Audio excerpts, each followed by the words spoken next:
Hello and welcome to this, our live stream, our 70-second live stream, The Origin of All Knowledge. Now, again, this is another veiled reference to Gnosticism. However, we hope to give you true knowledge, not the Gnostic gnosis. Okay. So, we do have a few announcements. The first thing is we'd like to thank everyone who prayed for us. For those of you who don't know, our apartment building was on fire this week. Quite literally on fire. Just 2 apartments down from us, the building was burning. Now, thank God, the firemen put it out, and our particular unit wasn't touched, but it was real close. It was really, really close. A little too close for our comfort. So anyway, we want to thank everybody who prayed for us and extended us well wishes as we, as we sort of sat outside and wondered what was going to become next. So anyway, we want to thank everyone who did pray for us during this time. The other thing we need to announce is that the debate between myself and Titus Kennedy has had a date change. Titus has had some travel plans change on him, and the date has been postponed to November 7th at 10:30 a.m. Pacific time. Not the most ideal time, but it's the best we could arrange. So at least it's still going on. So with that said, we're going to get into the questions here. And I just need to make a quick adjustment to my video here. Just a second.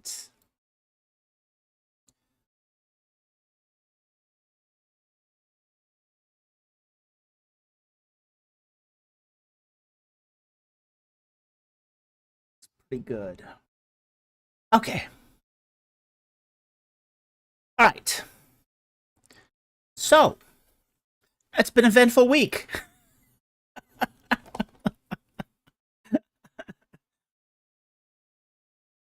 All right, we don't have a lot of non-super chats tonight. We did get a lot of non-super chat questions, but in some respects, many of those questions are, how do I say this, unanswerable. What do I mean by unanswerable? I mean that they're so wrapped up in debate and conjecture, and we don't know. Like, who is Nimrod? Questions like that. We don't really know we don't have a really good answers to those questions. So we had a lot of questions along that I say were, say, pre-Babel. So given that we had so many questions that were pre-Babel, I thought I should sort of state that I don't feel really comfortable answering those questions because we just have a lack of data there. When you have a lack of data, you start getting into speculation, and when you get into speculation, things can go really, really, really wrong. So until I study that further, I don't feel comfortable answering those questions. So even though we had a lot of questions about, say, pre-Babel stuff this week, I sort of had to bypass them just because it's not an area I feel comfortable answering on until I get more data.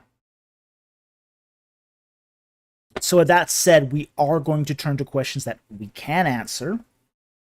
And I think that we've got, say, 2 non-super chats that I think are really, really outstanding. And then we'll get into the super chats. Okay. So our first non-super chat today, and again, the rules are the same as always. Super chats have priority. We'll answer as many non-super chats as we can, if we can. We ask that you put a Q and a colon in front of your non-super chat question so I know it's being addressed to me personally, not to someone else in the chat. because I do scan through the live chat to see which questions have been answered and which ones haven't. I also ask that you post the question only once, and we are sticklers on that rule. And finally, if it has to do with a passage in the Bible, please include the book of the Bible, chapter, and verse so I know where to find it. And if it has to do with an ancient language, please tell me what language you think it's in and what you think it means so I have some context. So that said, let's get into the questions. Okay, our first question here is from Dale McKenzie.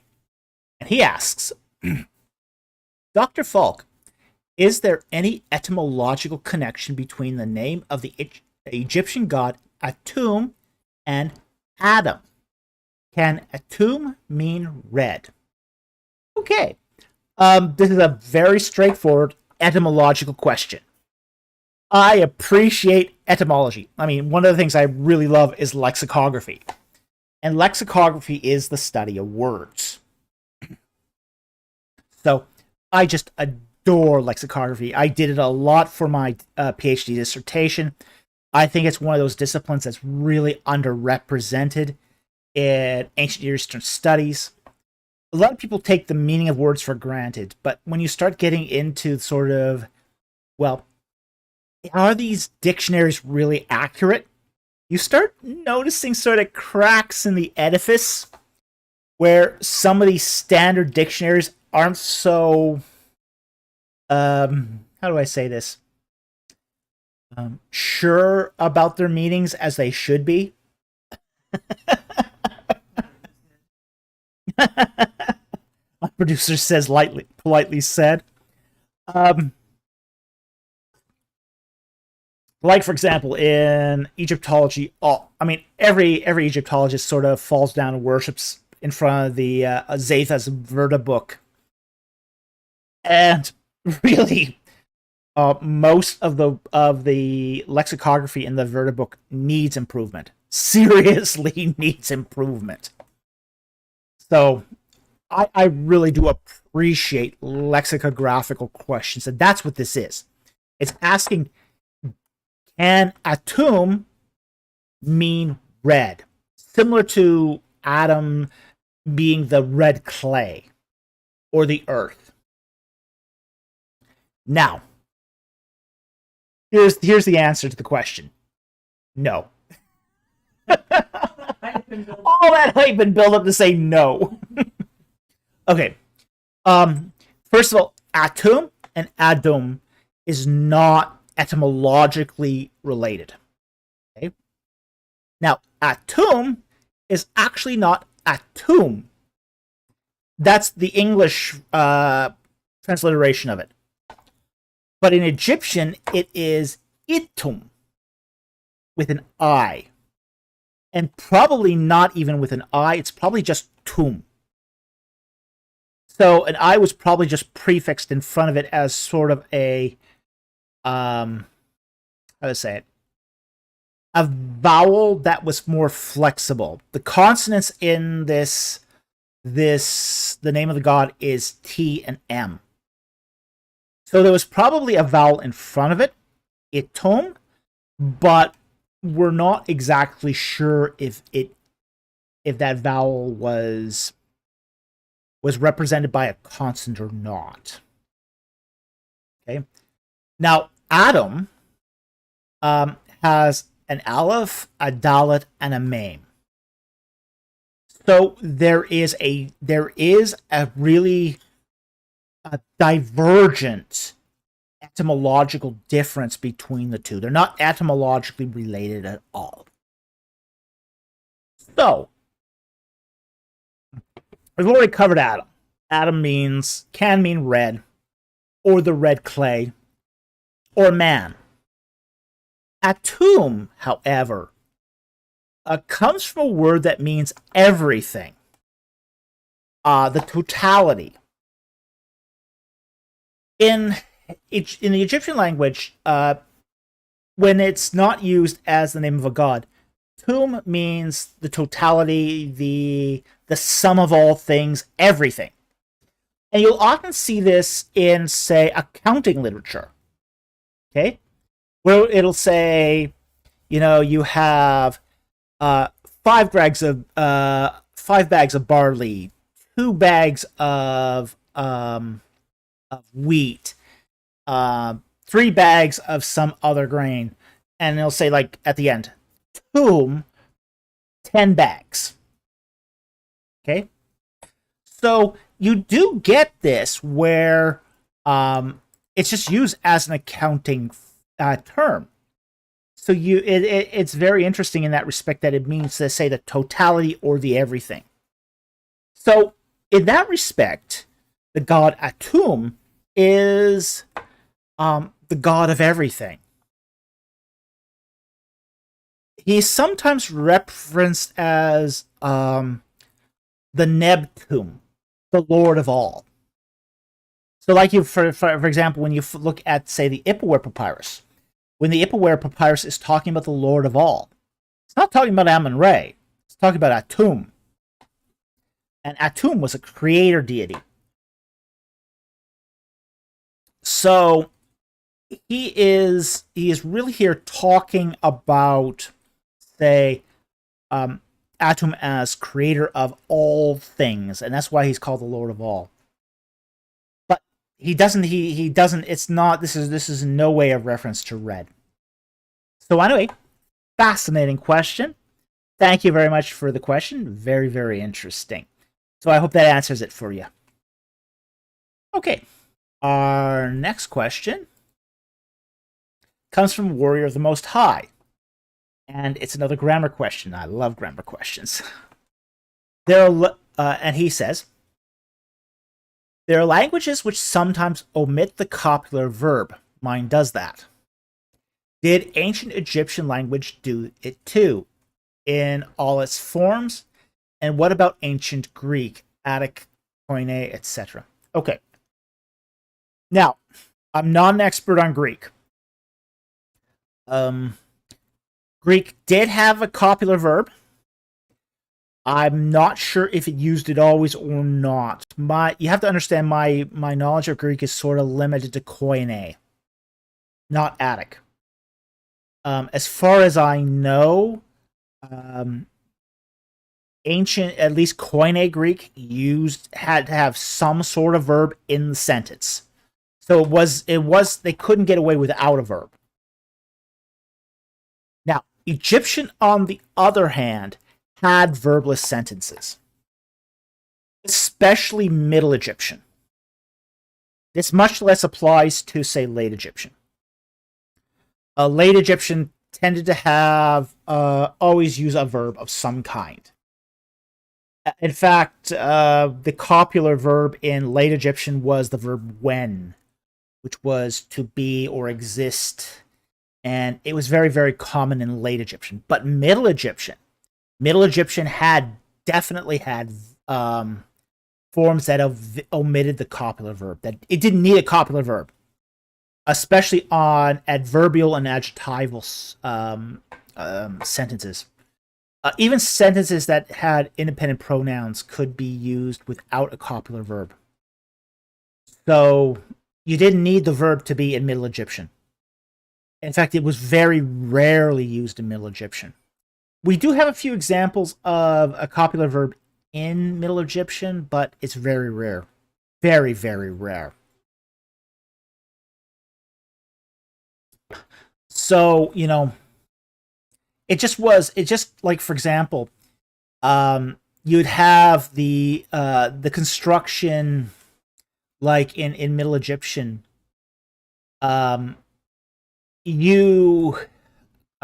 say, UFM pair.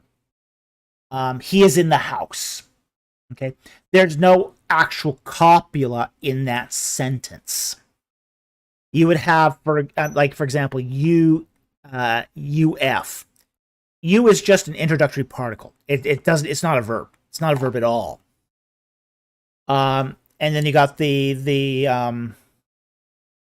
pronominal suffix F, which means he.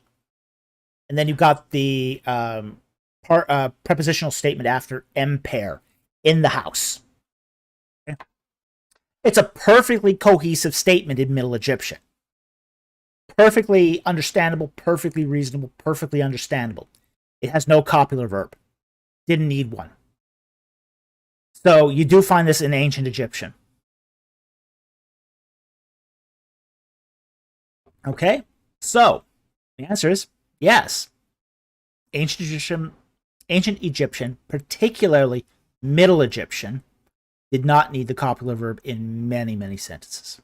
Okay. So anyway, I hope that answers your question. Thank you very much for this question. Very much appreciated. Okay. Wow. Two heavy-hitting non-super chats right off the beginning. We're going to get into the super chats now. The first one here is from Silegio for 50 Swedish kroners. Thank you very much for the super chat. And he asks, how does Zoroastrianism fit with the development of Gnosticism? Ooh, doesn't really, but we'll get into that. Manichaeanism was later, but could Zoroastrianism itself have been an influence, aeons, dualist, etc.? Okay.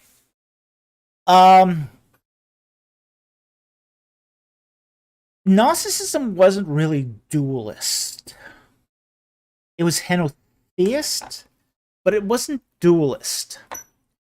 One of the mistakes that people make about Zoroastrianism is it sort of sees the monad and the demiurge. The monad being, say, the god of pure light, the demiurge being the god of pure darkness, and basically saying there's a dualism here.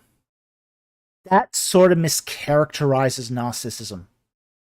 Gnosticism is more like, how do I say this, a gradient of gray than it is a black and white thing. So there really isn't dualism in Gnosticism. The fact is you have the monad, then you had many, many tiers of gods, aeons, between the monad and the demiurge. You had, between the monad and the demiurge, you had Sophia, you had Messiah, you had Christ, you had Jesus, you had Adonai, you had wisdom, you had virtue, you had this huge panoply of various different gods and aspects of deity. So, and it looks like my video just froze. How lovely. Okay, let's see if we can get this back somehow. And if not, well, take that off. Plug that back in. Let's see if it's coming back on me. And if it doesn't, well, that's okay. We'll just go to the blank screen here, and we will continue until we get a return. And if it don't, that's okay. All right, so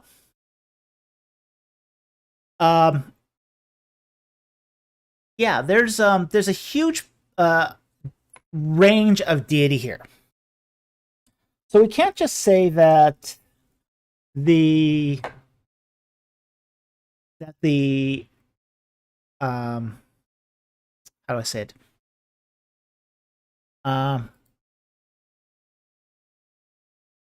That Gnosticism is directly influenced by Zoroastrianism, because it really isn't. What we have instead, for example, in Zoroastrianism, is a later development. Like, for example, the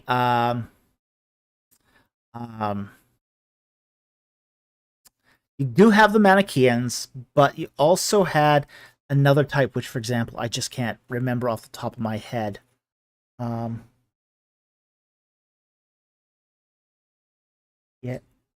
Hmm? Yeah.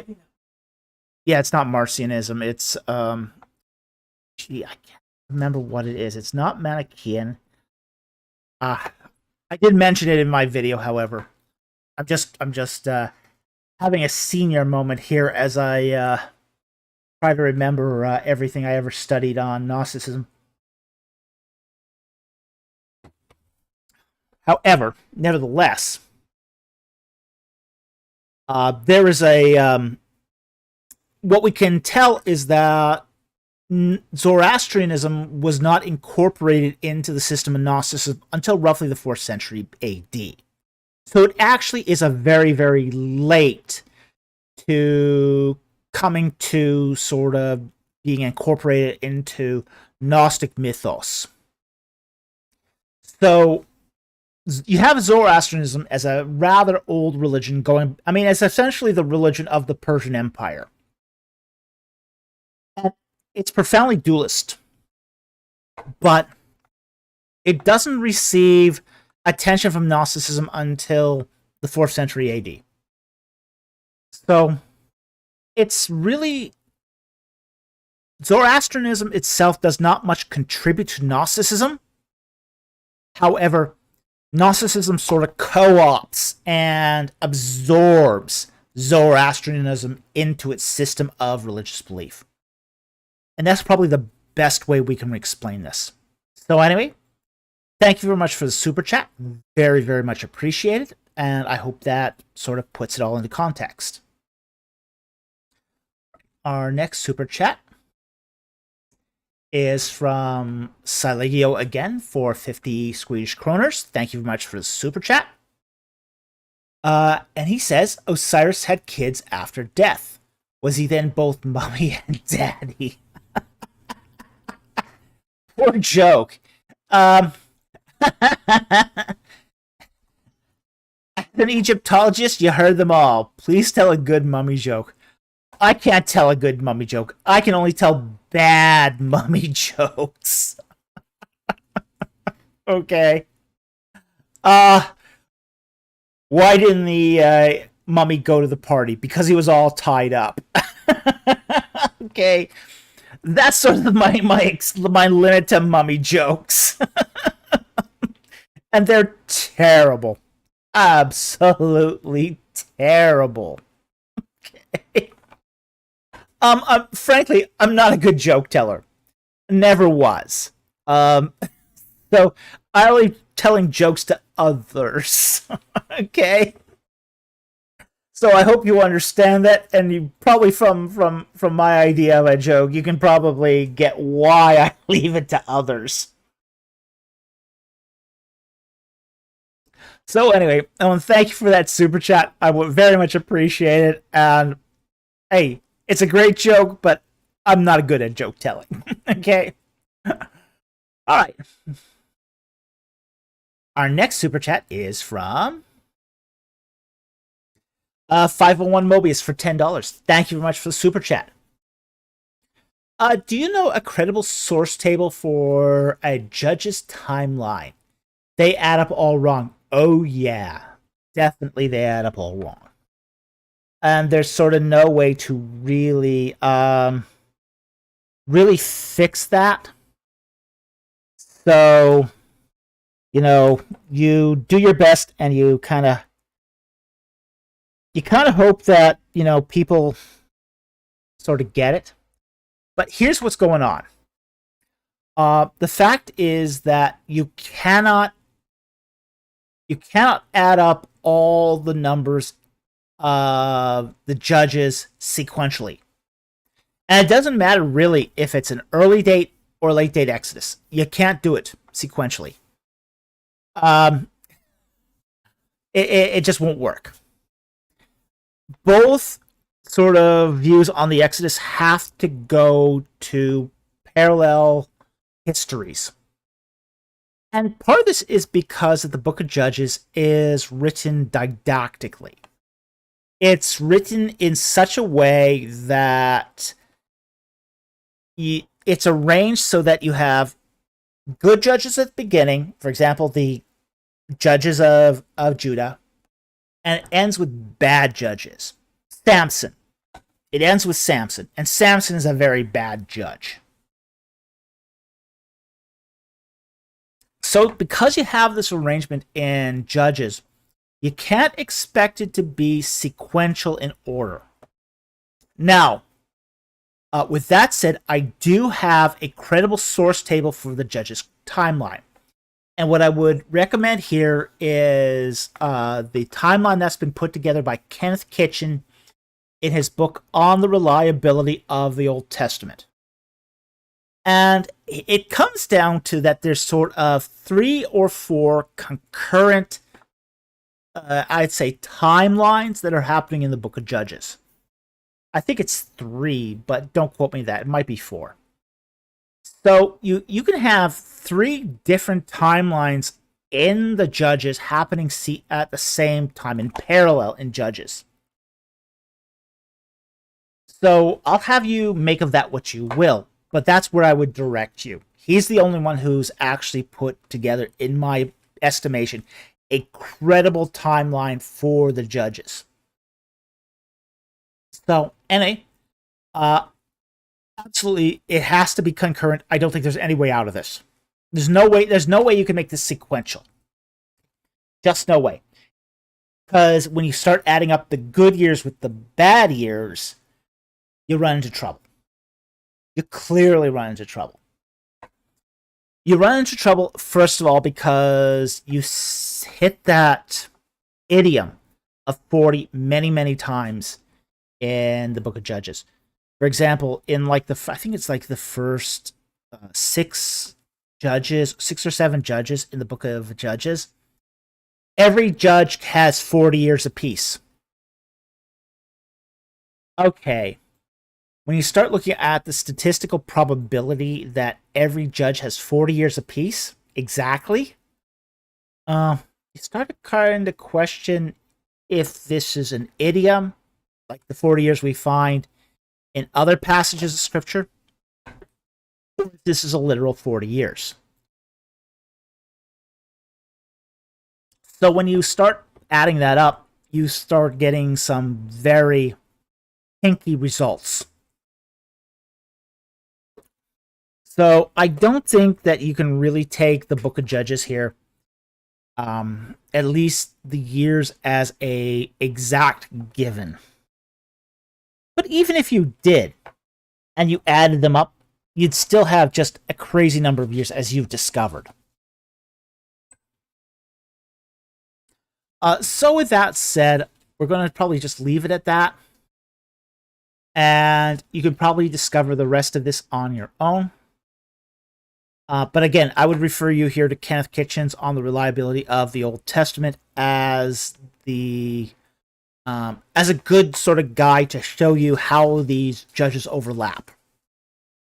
Okay, so thank you very much for the super chat. Very, very much appreciated.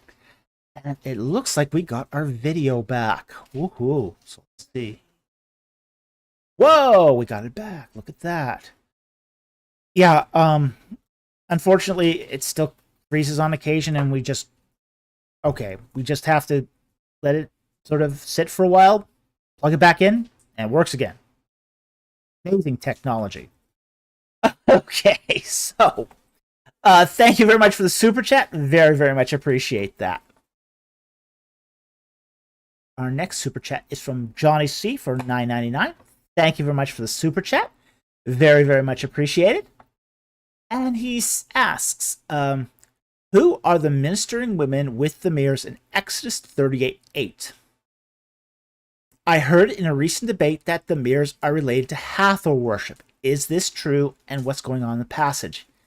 Okay, I'm going to bring up that Bible passage. Okay, Exodus.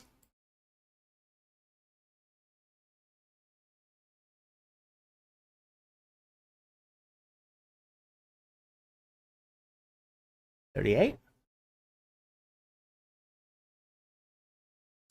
8. Okay. This is talking about Bezalel. And he says, moreover, he made the laver of bronze with his baits of bronze from the mirrors of the serving women who served at the doorway of the tent of meeting. All right. And frankly, this is probably how do I say this?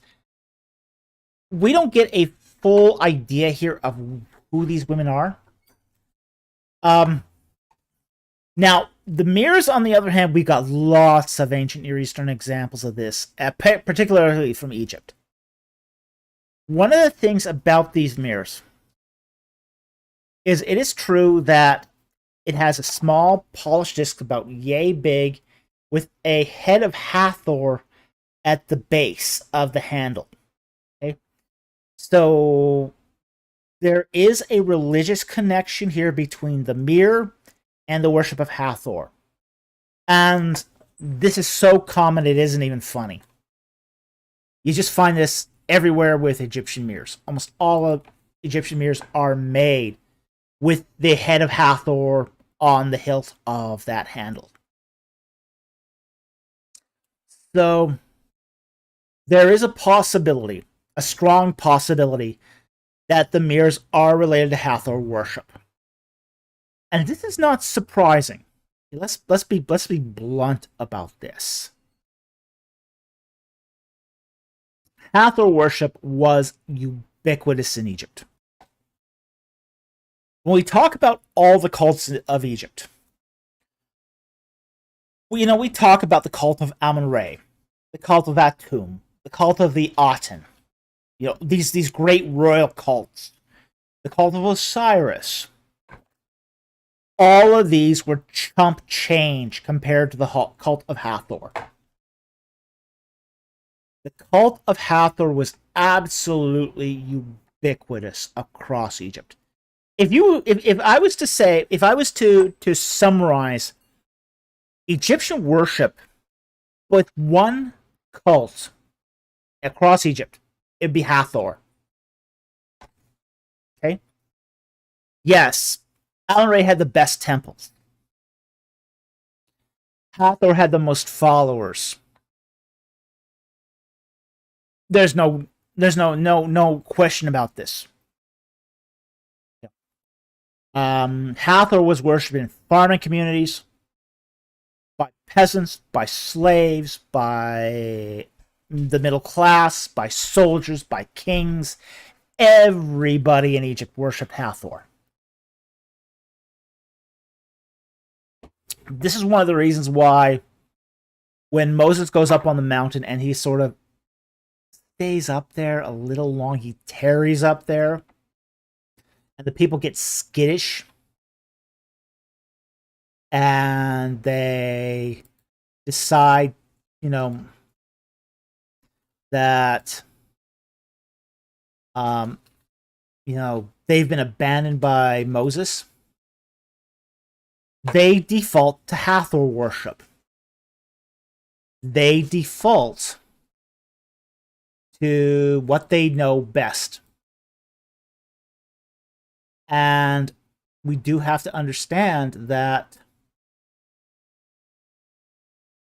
Hathor worship was the default. It wasn't the exception. It was the rule of Egyptian worship. So, with that said, we have to understand that, just because the Israelites left Egypt doesn't mean they abandoned Hathor worship. They brought it with them. They took it with them into Sinai. And the women with the mirrors, brought Hathor worship with them. Now, here's the opposite of this, though, the converse of this. I've heard some people allude to the fact that this was temple prostitution. I don't think this is temple prostitution, honestly. I do think that these were women that were, providing assistance to the priests in the temple. Okay? Bringing them meals. Bringing them firewood, helping out as best they can outside of the temple precincts, outside of the tabernacle precincts. Okay? So I don't think this is temple prostitution. I think if this was temple prostitution, we'd get a little more indication from the text that that's what's going on here. What I think is going on here is that they're assisting how they can, but they're still, how to say it? They're still Egyptian in their minds. They haven't made the complete conversion yet from being Egyptian to being Israelite pastoralists.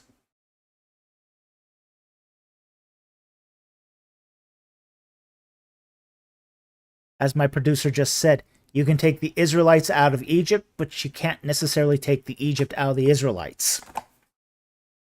And that's what's going on here. This is one of those sort of steps towards de-Egyptianizing. So these women are giving up their mirrors.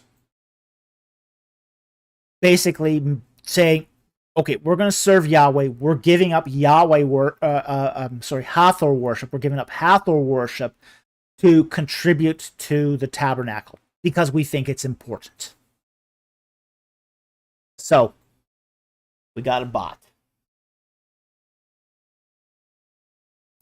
So, I hope that answers your question. Thank you very much for the super chats. Very much appreciate it. Okay, our next super chat is from Johnny C for $19.99. Thank you very much for the super chat. And he asks, thoughts on Gary Rensburg's view that the Merneptah Stele refers to either Israel enslaved in Egypt or some Israelite tribes already in Canaan before the Exodus, because the biblical writers don't mention this defeat. Okay. I've got several thoughts on this. I strongly disagree with Rensburg's view. He thinks that the Exodus took place during the reign of Ramses III. In the 11th century. I think he's out to lunch on this. I think he really is out to lunch on this. I know he's following sort of the views of his teacher, whose name escapes me at the moment. But I think he's so wrong in this that it isn't even funny. Let's sort of take this apart, though. Can it refer to Israel enslaved in Egypt? Well, if it does, it's extremely unusual to do this. The fact is, when in poetic sections of Egyptian stela, it talks about enemies without. Enemies inside of Egypt are an embarrassment. If you're talking inside the borders of Egypt, and basically during the 13th century, the borders of Egypt were included the Nile Delta proper. If this is talking about Israel in Egypt and Egypt suppressing Israel inside of Egypt, that's an embarrassment. No Egyptian king would write this down. It'd be crazy to do this. Okay? Second of all, as far as being some Israelite tribes already in Canaan before the Exodus, now you're starting to get into the view called the peaceful infiltration view. That sort of undermines a true Exodus as such. So I really don't agree with that either. I think that's also out to lunch. It's clear that the 12 tribes are in Egypt, according to the text, and it's also clear that the 12 tribes are exiting Egypt. So I don't agree with the peaceful infiltration theory. I think Rensburg is desperate here to salvage a really bad view. He also takes a very literal view of the genealogies. For example, he doesn't believe in genealogical simplification. So he'll see a genealogy that spans 300 years and 3 generations. And so it says, literally 3 generations. where each generation's like over 140 years, and he'll go, that's normal. Yeah, no, it's not. It's just kind of crackers, to be honest. Cuckoo for Cocoa Puffs. Now, finally, the idea that all of this is based upon biblical writers don't mention this defeat is an absence of evidence argument. There are things the biblical writers don't mention. Important events, really, really important events. Some biblical writers don't mention things that we today would consider to be really important historical events. Let me give you an example. Probably the most important battle Israel ever fought was the Battle of Karkar. Okay? It was fought by King Ahab with a coalition of over kings, and they defeated the Assyrian army. Okay? They won. It was an unmitigated triumph for Israel. It is not mentioned in a single biblical text. Not one. The only reason we know about this is because Assyrian records record this defeat. That's the only reason we know about this. It mentions Israel. It mentions King Ahab. It mentions the coalition, and it mentions the defeat at the hands of the Israelites Levantine coalition. It's never mentioned in the Bible. One of the most important battles in the ancient Near East. You know, when you talked about historians talking about, you know, what are the most important battles of the ancient Near East? You know, 3 pop to mind. You know, Battle of Karkar, Battle of Carchemish, and Battle of Kadesh. So it's sort of strange that, you know, you've got this really important event that the Bible never mentions. Why? Because it's not important to the particular narrative that the writer is trying to communicate. Why doesn't the Bible talk about a minor skirmish between Merneptah and some Israelites on the outskirts? It's not important to the narrative, essentially. So you can't use an absence of evidence argument here. And I think Rendsburg does fall into that. And frankly, a lot of historians do. This is probably one of the most, how do I say it? One of the greatest pitfalls that historians fall into. And they do so perennially and repeatedly. So many historians has fallen into the trap of saying, oh, there's no evidence, therefore it didn't happen. This is one of the reasons why David Hackett Fisher just completely sort of pummels these historians who use these absence of evidence arguments, because they're sort of creating problems for themselves down the road. So anyway, with that said, thank you very much for the question. I don't put a lot of stock in Rendsburg's view, honestly. And this has caused trouble, some tension between me and Rendsburg, honestly.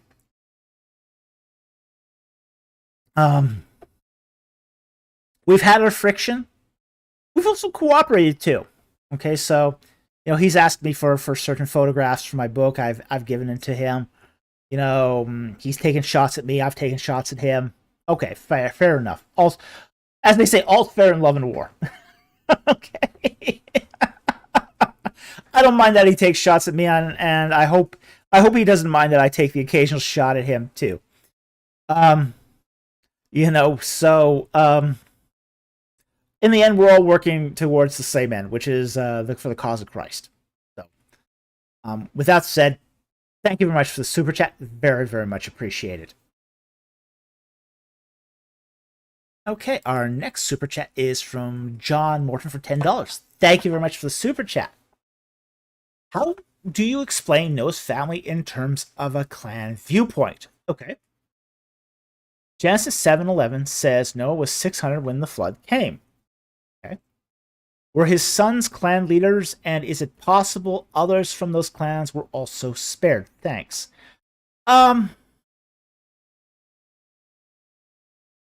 Possibly.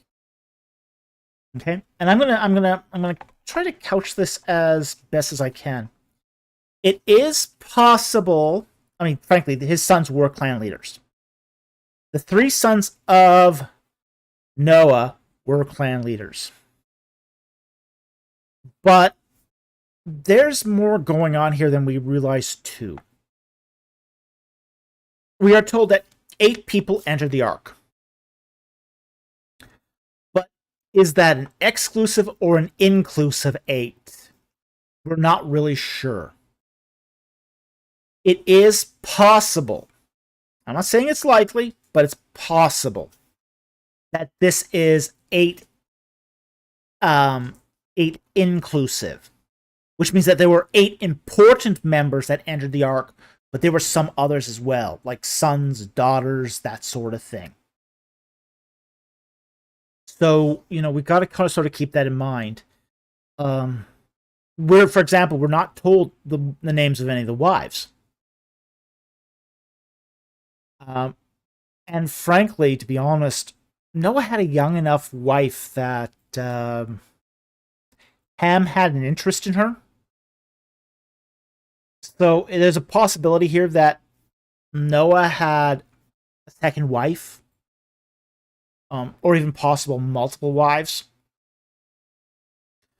Again, the Bible doesn't tell us.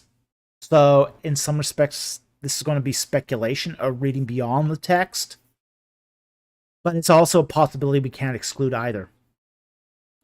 So yeah, it's possible that that the size of the ark wasn't just to say preserve animal kind, but also to preserve enough human population to propagate, say, in an orderly manner.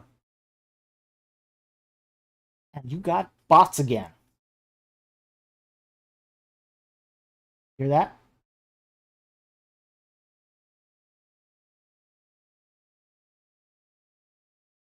Okay, so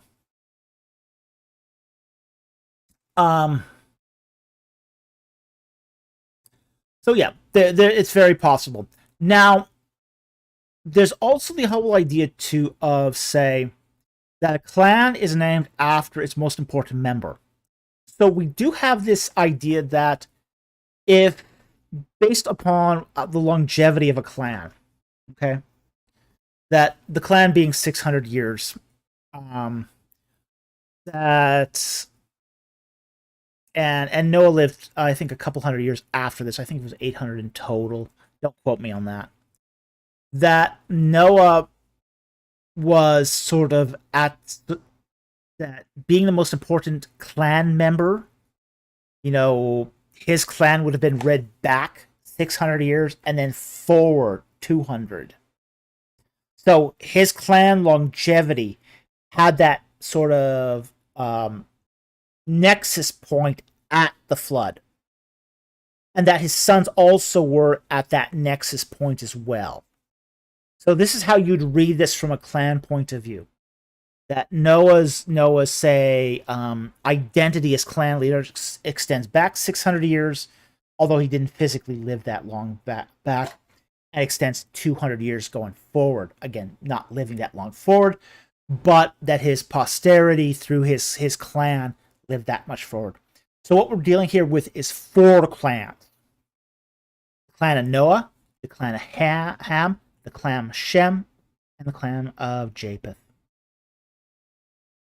And each of these clans will have their own posterity as a result, and their own longevity, and spawn their own clans as a result of all of this. So, anyway, that's how you'd read this from a clan viewpoint. Thank you very much for the super chat. I hope that answered the question. Very, very much appreciate this. Our next super chat is from Billy Ningen for $50. Thank you very much for that very generous super chat. Very much appreciate it. Generous super chats like this really help our channel and really keep us going. I so very much appreciate this. Okay. He asks, Dr. Falk, according to Hittitologist Gary M. Beckman, who's a very, very good Hittitologist, by the way, the Gilgamesh tradition was imported from the Hattusas Hittite Empire for scribal instructions. Yeah, that's not controversial. Could a case be made for Mesopotamian stories being imported into Egypt during the Late Bronze Age? Absolutely. The fact is that these stories got around. We do have Akkadian tablets written in Akkadian that go back at least as far as the first dynasty of Babylon. I think that's the oldest Hittite tablet that we find in Egypt. But we do see that this becomes a part of normal correspondence, that people are sending documents all over the ancient Near East. With that said, it's also possible that stories and the literature of Mesopotamia could have also made its way to Egypt. Entirely possible. We do find, for example, that the writings at Cantilet Adrod, or Ajrod, do make reference to the stories in Mesopotamia, as well as the literature of Egypt. So there does seem that there's this sort of, how do I say this, knitting circle where people are passing letters and literature all over the ancient Near East. And in some ways, we're still trying to figure out the extent of that literature, how far it traveled, how far it went. But it does seem to have been quite extensive. We don't know exactly how extensive, but it does seem to have traveled a long ways. We do know that at least the stories of Mesopotamia made it as far south as Judea. But if it made it to Judea, there's no reason why it couldn't have gone all the way to Egypt either. So I do think this is definitely conceivable. I think it's possible. Were the Egyptians all that interested? Well, that's going to be hard to say. So far, we haven't found Mesopotamian literature and stories translated into Egyptian. Maybe some of that is the fact that Egypt had its own stories and an abundance of them. Now, Egypt wouldn't have been averse to it, but that doesn't mean that the stories from Mesopotamia would have had, say, traction within Egypt. So it's possible that it could have made it to Egypt. We just don't have evidence for it. So I want to thank you very much for that generous super chat. Very much appreciate it, but that's about all we have at the moment, is a possibility. It could have made it to Egypt. As I say, I don't see any reason why it couldn't have made it to Egypt. But once it was there, did it have traction? And the answer seems to be no. But that doesn't mean that it wouldn't have been read in places where, say, Semitic languages had more influence, like, say, at Varus. It's possible that it could have had much more influence there than, say, in the rest of Egypt. So anyway, thank you very much for the super chat. Very, very much appreciated. And that was a very, very generous super chat. So thankful. Okay, our next super chat is from Angel VW or WVM for $5. Thank you very much for the super chat. Because ancient people's years were 360 days rather than 365, did they have to make adjustments over time to their calendars to align to the seasons? Wow. Oh, that is an interesting question.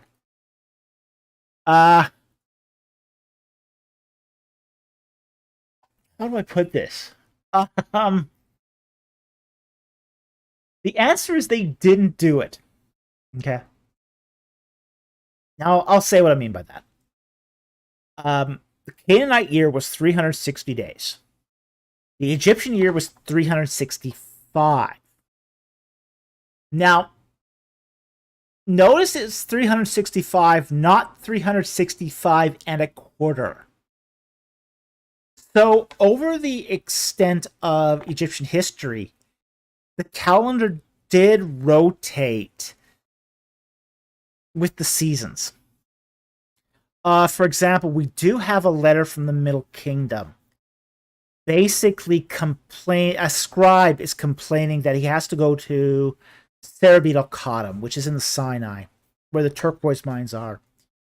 And he says he's going in the heat of winter. Okay? So we see that even in the Egyptian calendar, which was 365 days, there's no intercalation. Now, intercalation is when you synchronize your calendar with the solar cycle. So you account for that seasonal adjustment by saying, okay, you have 365 days, and you're going to add a leap day every 4 years to account for the shift in the calendar. Okay? Now, we don't have evidence of intercalation in the Levant, even though they had a 360-day calendar. We have an absence of evidence here.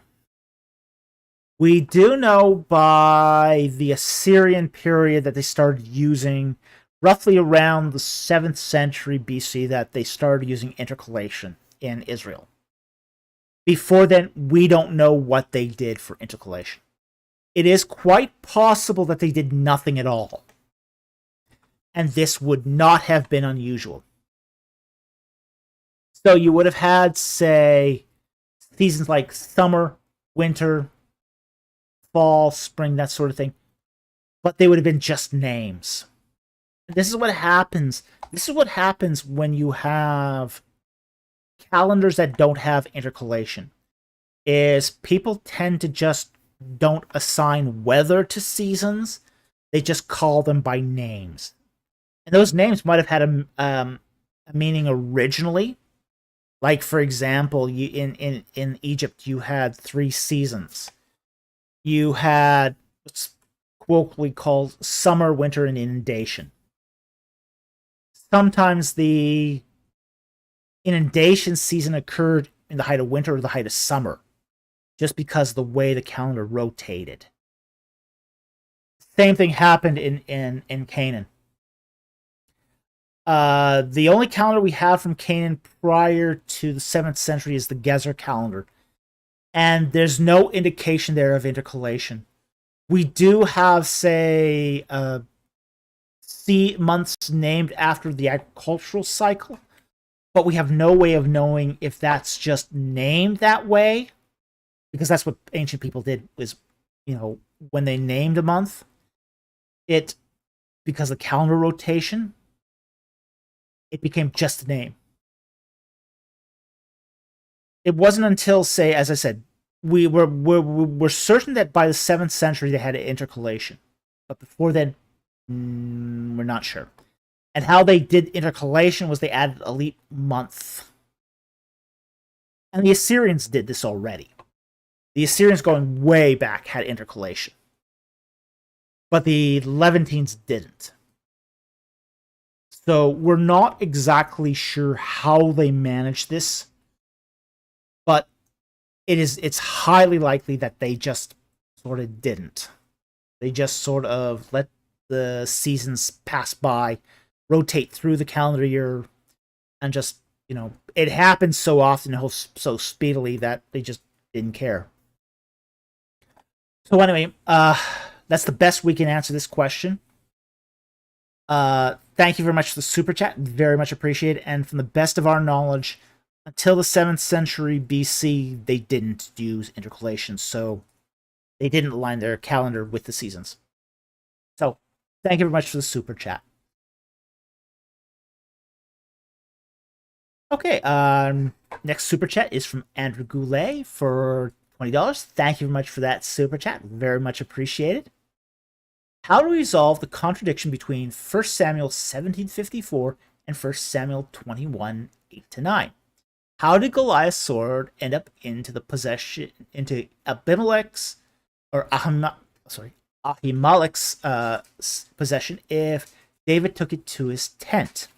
Okay. Let's get the Bible up here.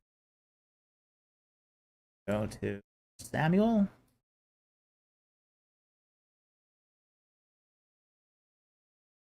'17. 54. Okay. Now, this one's uncontroversial here. Then David took the Philistine's head and brought it to Jerusalem, but he put his weapons in the tent. Okay. Now, there's going to be a catch here. We'll get to that in a moment here. Basically, after the slaying of Goliath, he takes Goliath's head, brings it to Jerusalem, and basically shows it to Salem, and basically says, "Hey guys, you Jebusites, you're next." That's the message here that David is conveying. A picture's worth 1,000 words.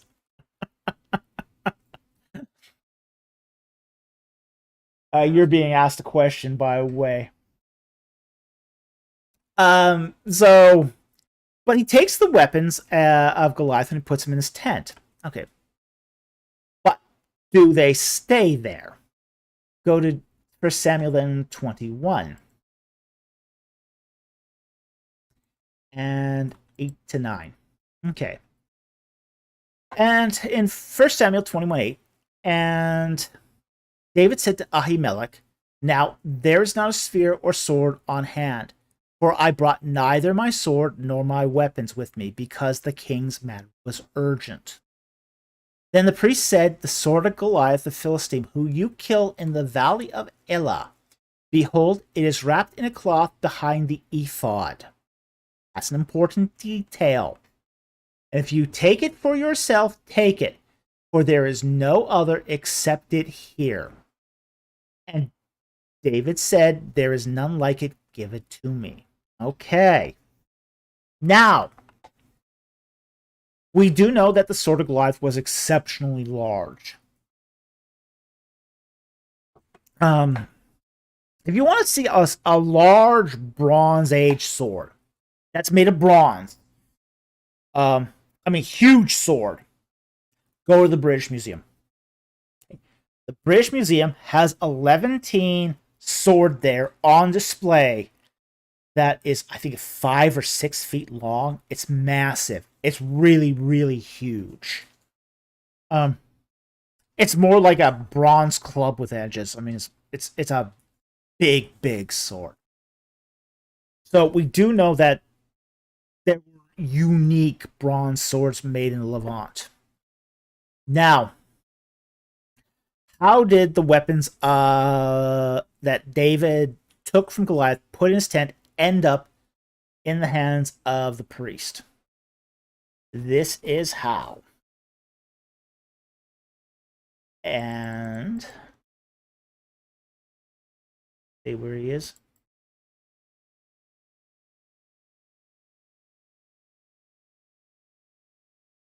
So he goes to Ahimelech the priest. Bethel. Where?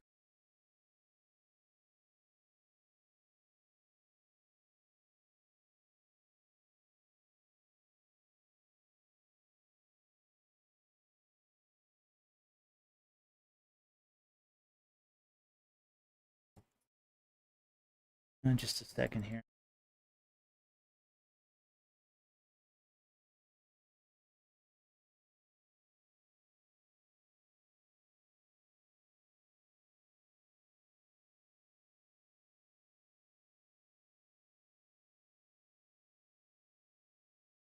Okay, so in 20 verse 33, Saul decides to try to put David to death, and he flees.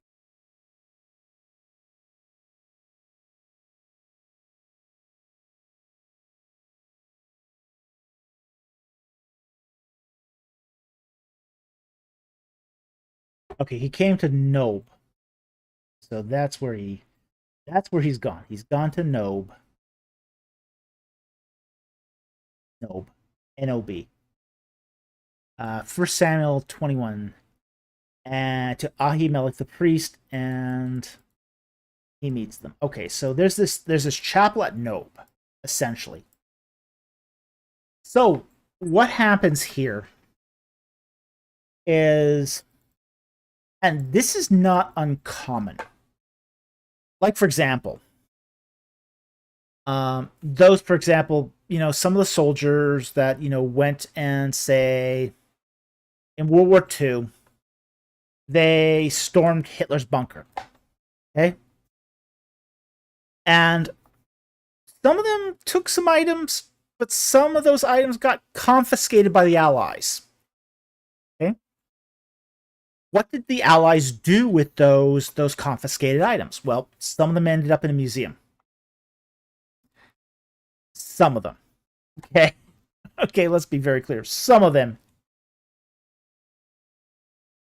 Same thing's going on here. So while David took Goliath's weapons, he doesn't get to keep Goliath's weapons. They're items of national importance. They're items of national importance. So what happens is they get confiscated. Either he gave them voluntarily or Saul took them away. Either way, it doesn't matter. They're confiscated and they're put in a chapel. Here, the chapel at Nob. And they are placed behind the ephod. Basically kind of a votive vestment. Okay? And they're sort of kept as relics. Relics of national importance. Now, David, having given up these items, knows where they are. So he's forced to give them up because they're items of national importance. Because, hey, Israel defeated the giant. Okay, yeah, it was David who did it. Okay, but Israel defeated the giant. Saul defeated the giant. You see, that's like a manager claiming credit for his employee's work. It's like, yeah, your employee saved the company $2 million. Well, the manager, I managed him, so it was me who, as manager, who did it. How often do you hear managers claiming responsibility for the employee's work? Well, that's not new. Okay? So, while tradition says that, a warrior is allowed to collect the spoils of a fallen warrior, like under normal circumstances, David would have been able to keep the weapons of Goliath. But because this is a defeat of national importance, those weapons would have been confiscated. And they were. They were essentially confiscated, put into a chapel, a holy place, to basically serve as a symbol of God's goodness.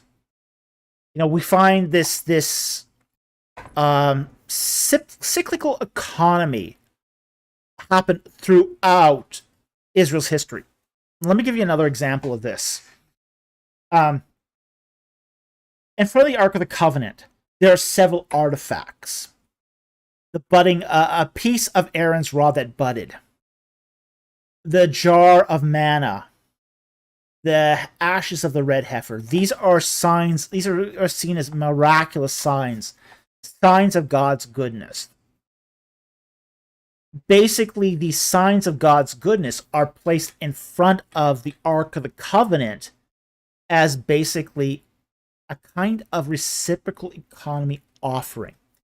You present to God the things of God that he has done so that he produces more things of God. This is the same thing. The weapons of Goliath being a basically a victory of national importance are being put before God, because remember, this is before there's a temple in Jerusalem. Okay, so there's no temple, got a tabernacle, and you got some chapels. Okay, no temple yet. So they're being put in this little regional chapel temple at Nob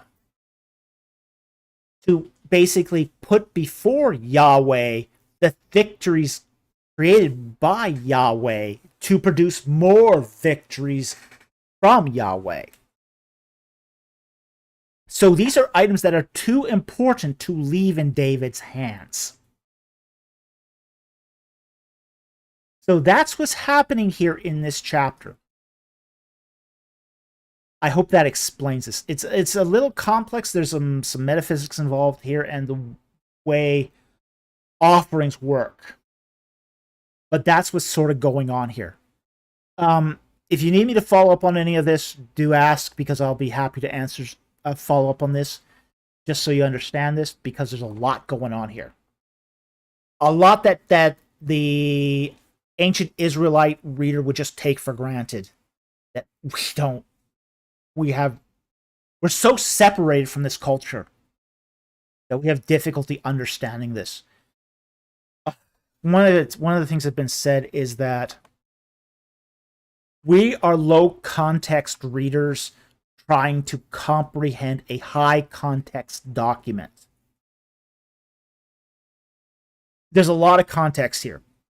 A lot of context. All this context would have been intuitive to an ancient Israelite. It's not so intuitive to us. But anyway, that's what's going on here. I hope that answered your question.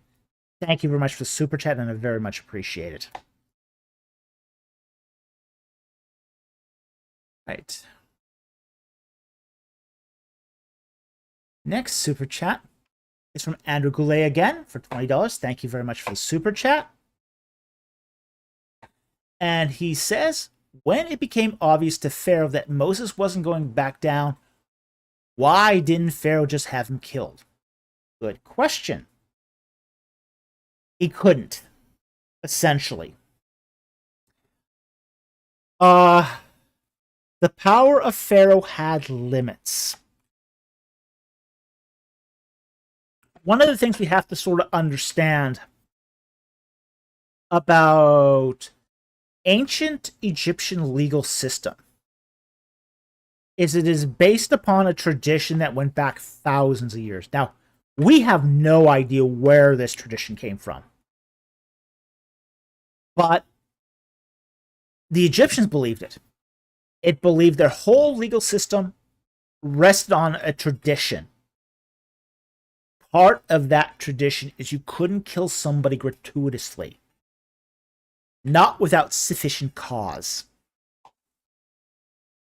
Somebody saying that their God created miracles that blighted the Egyptians wasn't sufficient cause. This is one of the reasons why, for example, Potiphar couldn't just have Joseph killed when he was accused of raping his wife. Okay? He couldn't have him killed, even though he was a slave. Joseph was a slave, because the tradition of Egypt forbid even the killing of slaves. Now, you could beat them to an inch of their life. I mean, you could crazy beat slaves. I mean, there was almost no limit to how badly you could beat a slave. You could beat them to the point of crippling them. I mean, really, you could go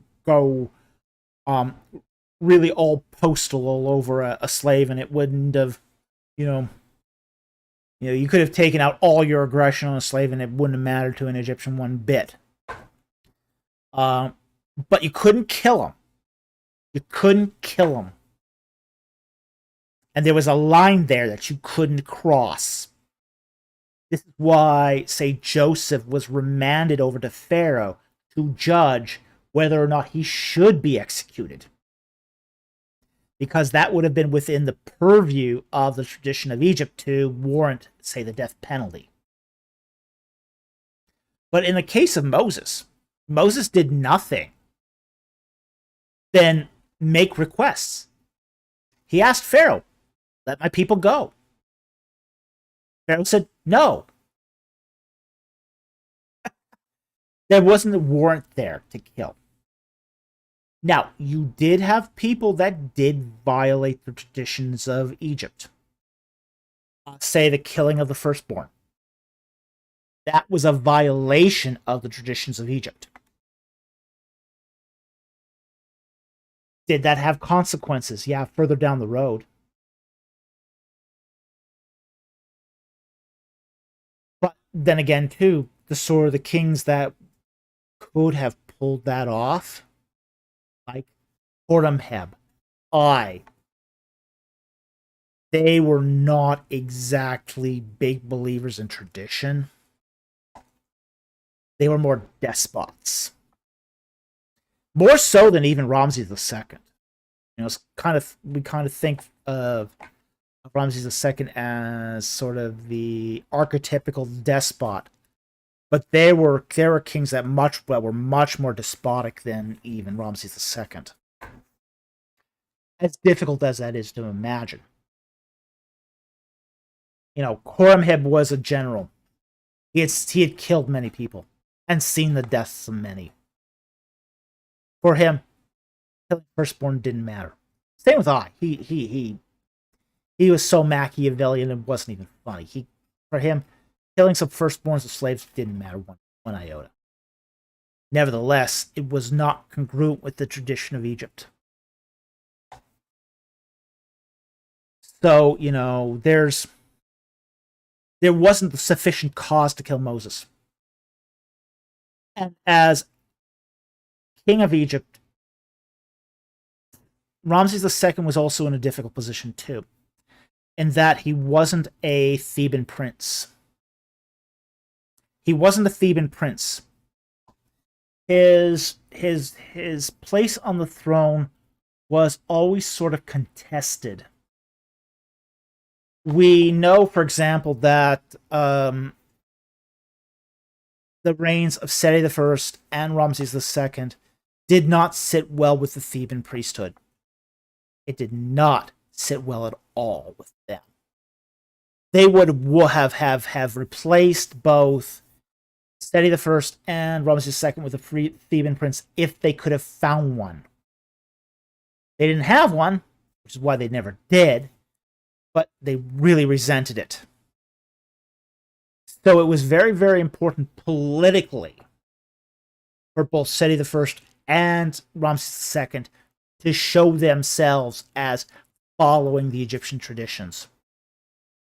Because if they didn't, it would have boded very, very poorly for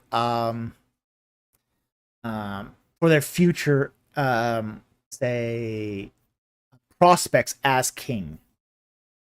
To sort of give you an idea of how much the Theban priesthood resented the Ramessides.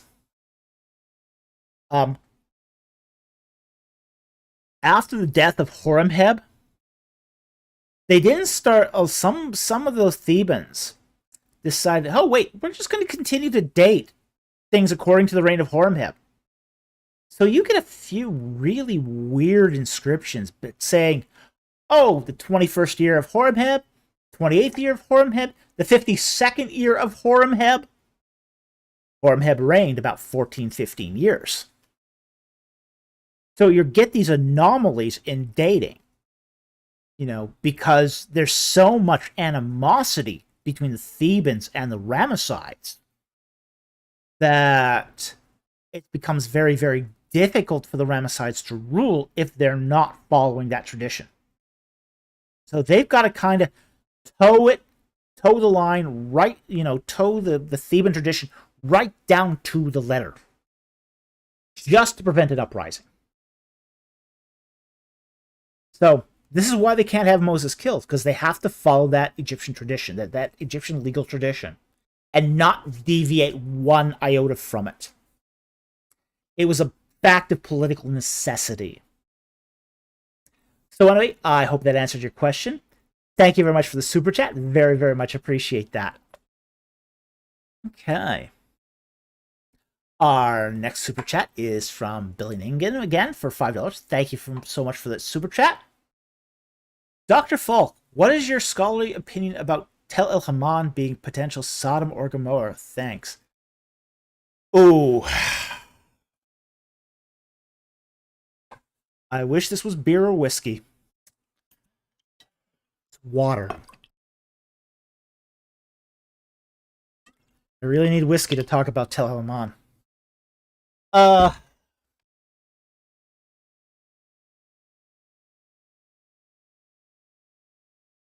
I do this. I have talked in the past about Tel El Haman at some professional, how do I say this? It has damaged my professional opportunities to have talked about Tel El Haman. The fact is that, people have recommended me to Steve Collins to teach some of his classes, and the fact that I have been openly critical of Tel El Haman has sort of damaged that relation. So, with that water out of under the bridge, since that bridge is already burnt, I will say this about the my opinion about Tel El Haman. I don't think it's Sodom or Gomorrah. Okay, I think that this is really, really poorly done scholarship. Poorly interpreted archaeology. Okay. I have a lot of reasons not to buy Tel El Haman as Sodom or Gomorrah. Okay. First of all, it's in the wrong place. It's in the wrong place. When there is the War of Kings, the Mesopotamian coalition is coming from Kadesh or Gaza, and they are moving east. Well, the only viable entry to, say, Jordan is south of the Dead Sea. This would place Sodom and Gomorrah south in the southern portion of Dead Sea, with them having to run into the tar pits, which we know where those tar pits are. Okay, those are still there today. This is really sort of would make a northern approach to Sodom very, very difficult. Which is where Tel El Haman is. It's north of the Dead Sea. I don't think that's a good location. Second of all, the dating is wrong. He places the date of the destruction of Tel El Haman circa 1650 BC. This is right in the period of Joseph. This is smack dab during the life of Joseph. I think that's very, very problematic right there, considering that in all likelihood, Amarfal Shinar is Hammurabi, which is in the late 18th century. So I think that's very, very deeply problematic. Also, when I saw the video of Steve Collins interpreting the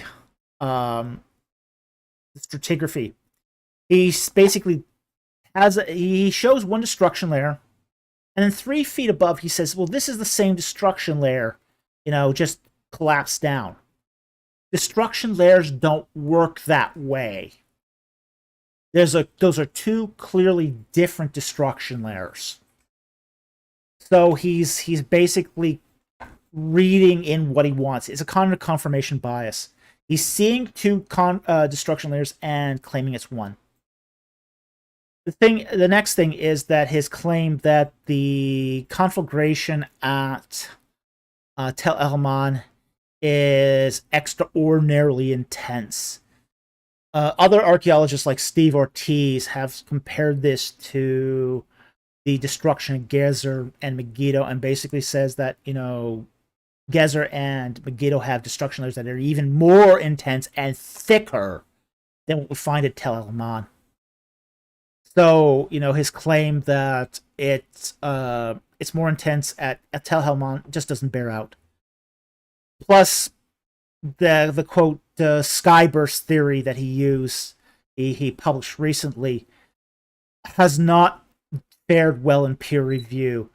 There has been alterations to some of the data that in the charts he's used in that article. Some of those articles are not. Some of those authors are not subject matter experts. I mean, you even have IT managers in there who have no academic credentials to write on this paper. So it's just like, ugh. You've also got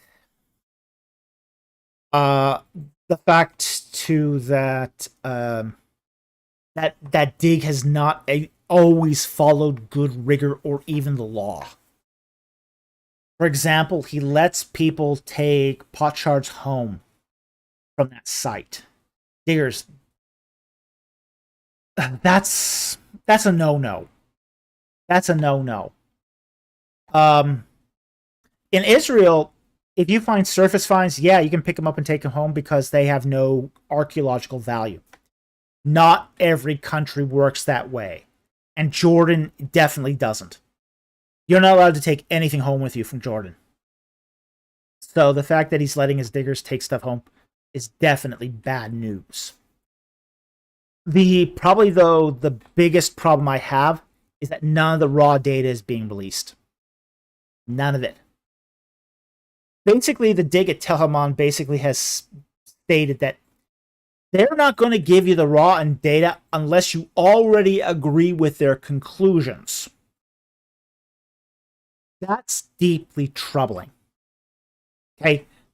I mean, the whole reason you want the raw data is so you can validate their conclusions. I mean, only a fool. Yeah, so you can evaluate. Only a fool is going to say, I agree with all your conclusions before I see the raw data.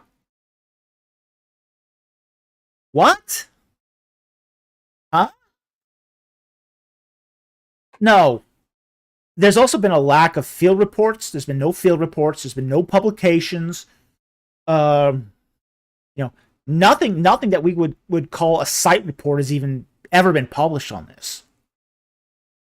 There's no data here to evaluate. It's bad all around.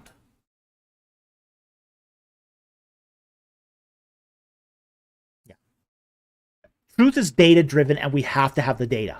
Essentially, as my producer here just said. This is just crazy. This is just absolutely crazy. It's sort of the worst of newspaper archaeology. They go to the newspapers, they make these announcements, they publish a few peer review articles by non-experts, and there's no data to back any of it up. It's just shoddy workmanship all the way around.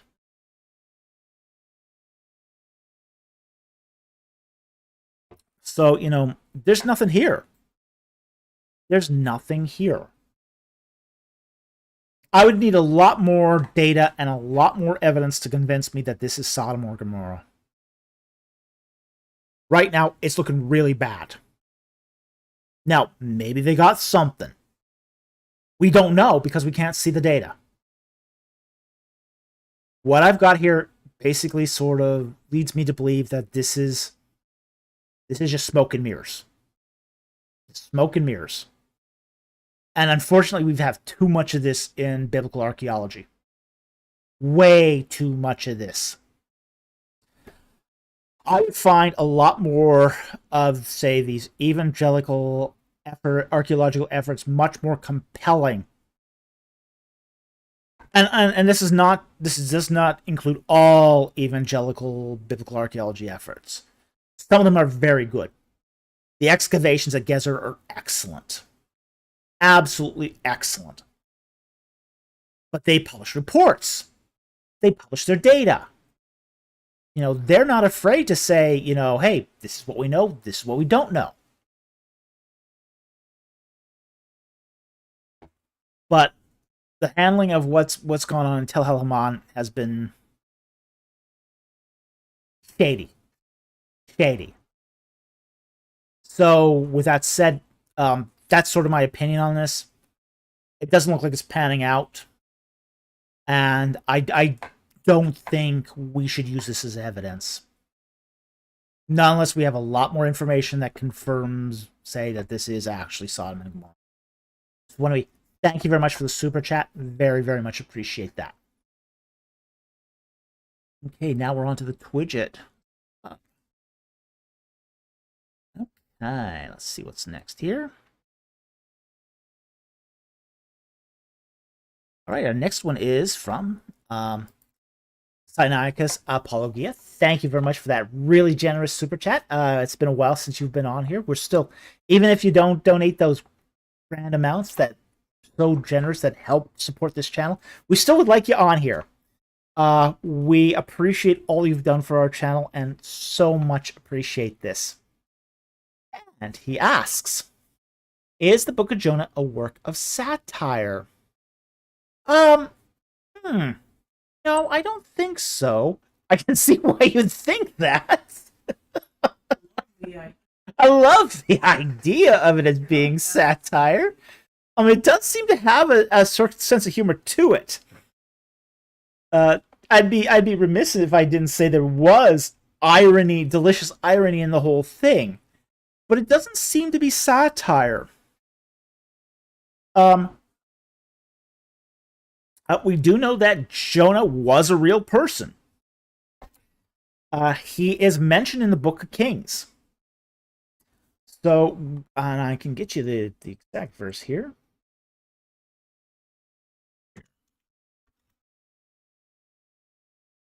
Yeah, 2 Kings 14:25.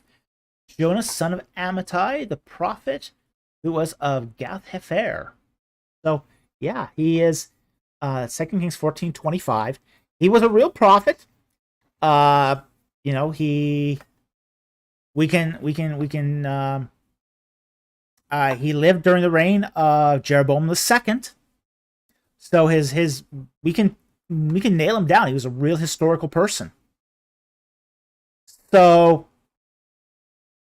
yeah. So I don't think it's just a satire. I think though there are things here that are really interesting though.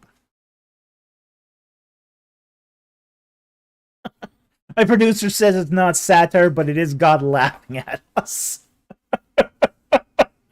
Yeah. I do think, though, it does show the humanity of Jonah. You know, he's a frail human being. He's absolutely a frail human being. You know, he's not that compassionate, honestly. You know, he doesn't really care about the people of Nineveh.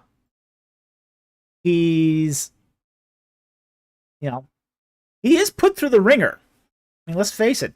You know, he dies. He dies in the Book of Jonah and is brought back to life. So, so I think there is some stuff here to suggest that, you know, this is not just a book of satire, even though there's elements of humor in it. Like, for example, the size of Nineveh. Like, for example, we know from ancient sources that Nineveh was a massive city. It was a really massive city, and the fact is that it does seem that it takes several days to cross it on foot. So I do think that the Book of Jonah does accurately reflect someone who has actually been to Nineveh. So, does that exclude it just because it records real events? Does that exclude it from being satire? No, I don't think so. But I think it's one of those things where, yeah, there could be some satire in here, but there's also real events as well. And I think it is recording the real travels of Jonah, son of Amittai. So, you Yeah, there's a whole lot here that's really interesting. I could go on just about Jonah. Jonah's a fascinating book, absolutely fascinating book. I love particularly like Jonah chapter 2, where he's actually in the mouth of the fish, and he's dead. He's good and dead, dead, and yet he's spit up and stands up and is alive again. Very fascinating, very interesting to see how the Bible uses the euphemisms of death in terms of Jonah. So, and then you get to the vine narrative at the very end, and it's just like, oh yeah, okay, God's trying to show the prophet a lesson as well. So anyway, I want to thank you very much for that super chat. Very much appreciated. Super chats like this really help our channel, really support us, and it does keep things going. It keeps food on our table and electricity in the to keep everything going. So we thank you very much. So very much appreciate this super chat. Okay.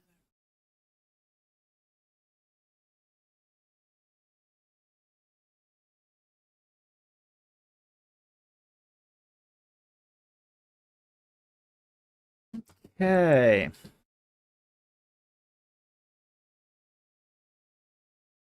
Next super chat is from Destiny Knight for 499. Thank you very much for the super chat. Shalom, Dr. Falk. I'm teaching a class at church this week on the heresy of Marcionism. Any advice? Thanks. Yes, actually, I do have some advice with you for you on Marcionism. Don't confuse Marcionism with Gnosticism. Not the same. There is a temptation, because of the writings of the early church fathers, to try to lump Marcionism with the Gnostics, and Marcion's not a Gnostic. He is something very different. Marcion believed that there were two gods. The evil God of the Old Testament and a good God of the New Testament, Jesus. So Yahweh's evil, Jesus is good. So for Marcionism, the Old Testament, that was to be reviled. Old Testament just talks about the evil Yahweh God. Now Marcion had his own canon of New Testament as well, and not all of the New Testament made it into his canon. He liked the Gospels. He liked the Apocalypse. Didn't care much for the Pauline epistles. Okay? So Marcion had a very restricted canon. And that's because, say, Paul, reconciled the God of the Old Testament with, being the father of Jesus Christ, being all good. It's just rubbed Marcion the wrong way. So when you teach about Marcionism, you are basically saying you have to point out that this is an idea that Marcion is a maltheistic dualist. He believes that the God of the Old Testament is evil, God of the New Testament is good. Two gods. A dualist. And they're not the same God. Not the same God at all. God, Jesus the God, is defeating the God of the Old Testament. So that is how you have to frame Marcionism. The other thing I would say about Marcionism is there's an awful lot of implicit Marcionism floating around today. The other thing I would say about Marcionism is I would make it also relevant for today. There was a really good book by Brent Strawn called The Old Testament is Dying. Do you have the book ready? Hand it over. Here's the book by Brent Strawn. The Old Testament is Dying. Excellent book. One of the things he says in his book is that what we have today is a practical Marcionism. Essentially, people don't preach anymore from the Old Testament. They only preach from the New Testament. So what this is doing is creating a kind of practical Marcionism, where because people are not preaching from the Old Testament anymore, people are assuming the God of the Old Testament is evil. The Old Testament is worthless. You only need the New Testament. And because people think you only need the New Testament, it becomes unmoored from its context, which is leading to some very, very bizarre interpretations of the New Testament. So this practical Marcionism that we are seeing today is having a profound impact upon the teaching in the church today. It's a very serious matter. A very, very serious matter. I have to admit, as I go to my own church, that I have to deal with the fact that practically everybody in my church is illiterate with regards to the Old Testament. Absolutely illiterate. I've never encountered this before. I have to explain who King David is. I have to explain who Moses is. I have to explain who Abraham is. Isaiah. Elijah. Elisha. Daniel. I had to once explain who Daniel was. This is absolutely crazy that a mainstream Christian church, you have to explain the figures of the Old Testament, who they are. But this is what happens when you focus exclusively on the New Testament, is you get biblical illiteracy. And when you get that kind of biblical illiteracy, it leads to practical Marcionism. And that is really, really dangerous. So, anyway, I want to thank you very much for that super chat. Very, very much appreciated. And yeah, it's an issue, and it's an issue today. Marcionism is just as big a problem today as it was in the first centuries. So anyway, best of luck on teaching that class. I hope it goes well for you, and do let us know how it turned out. I'd really like to know. So thank you very much for the super chat, and good luck.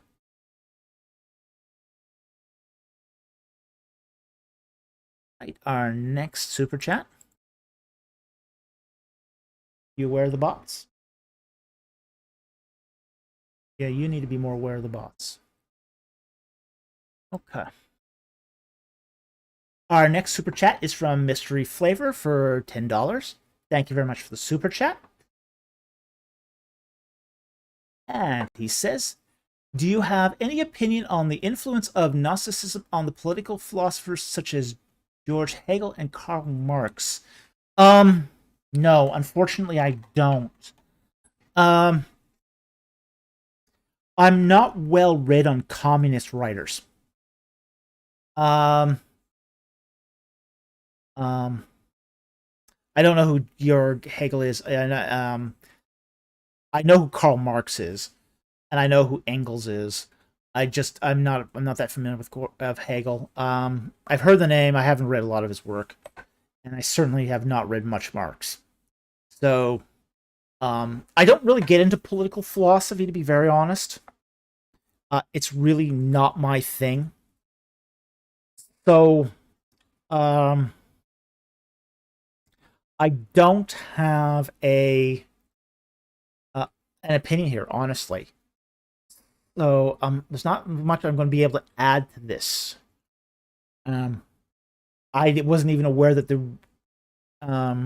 there was any Gnostic influence on political philosophers. So, unless I had read more about political philosophy, to be very honest, politics is not really something I have a strong interest in anyway. So, I don't keep up on political theory. You have to sort of, at some point, you do have to specialize into what you're going to focus on. And, I read a lot of ancient Near Eastern stuff. I read a lot of archaeological papers, and I do have a pretty wide base of interest. And I even dabble a little bit in some philosophy. But, when it starts getting into the political philosophy, I sort of kind of tune out at that point. I sort of lose interest there. So, unfortunately, I can't comment on this anymore. But anyway, I want to thank you very much for that super chat. I very much appreciate it. But unless I know more about what they wrote, hard for me to say anything more. So, thank you very much for the super chat. Very much appreciated.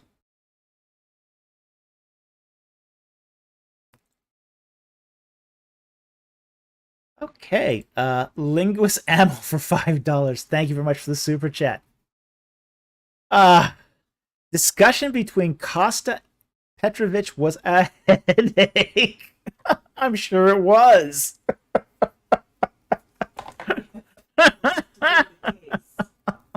Yes, we have found this to be the case. Final video released today was bad on his part too. Really?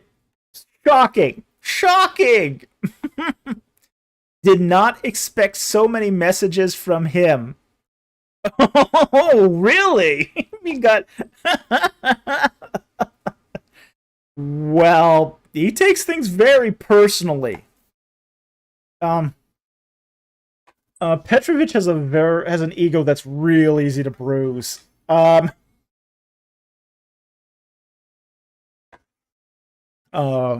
Yeah, and he's quite bellicose. He's quite bellicose. And as my producer pointed out, it is a shame. He does have good training. He just didn't pay attention in class. And you can refute the guy. I mean, you can absolutely refute him from scripture, and he'll still come at you. And he'll tell you that he'll. I mean, once you start you prove him wrong, he'll start coming at your credentials. He'll attack you for not having a terminal degree, or not having the same education as he has, or being biased, or wanting to have credibility in the academy. He'll find all sorts of excuses to attack you. It's just kind of crazy.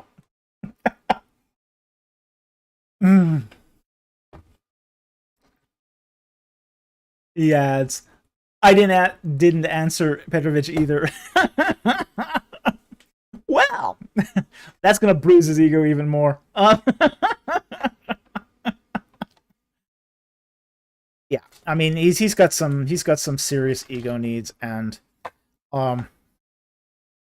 his views have just been getting stranger and stranger over the years, just stranger and stranger.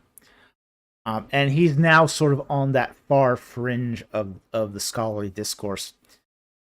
It's so hard to take him seriously. The fact is, a few years ago, before he came out with his World's Oldest Alphabet, you could at least take him semi-seriously. He was still producing stuff that was wrong, but, within at least a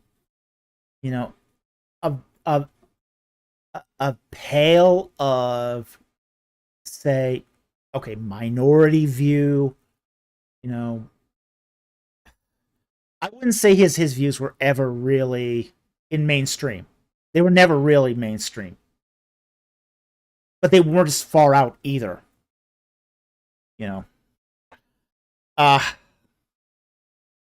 Yeah, he can be very, very difficult. I've even seen him attack some of his own people, own followers, who were asking him legitimate questions, and he just goes, I saw this happen during the 2017 debate, where one of his supporters came up and he said, I believe what you say, but Falk here is making sense, and he just went off on the guy. He just said, well, why are you supporting Falk here? You know, like what? You're biased. Huh? I mean, he already said he agrees with you, and you just launched into an attack on him. Like, really? You did that? Wow. I mean, ugh. So he's difficult.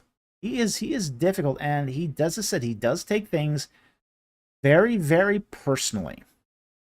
So I applaud you for you know um doing a review of his video, and I'm sorry he sort of came down hard on you, but you know what else has he got? You know, his views can't be supported.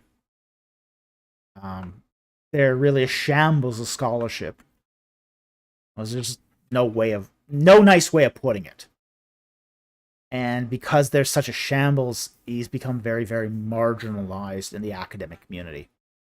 So, anyway, thank you very much for the super chat. I very much appreciate it.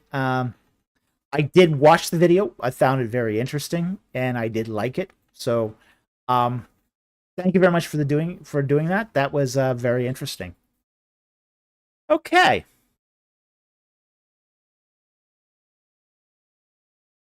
Our next super chat is from the Camel Leopard for $5.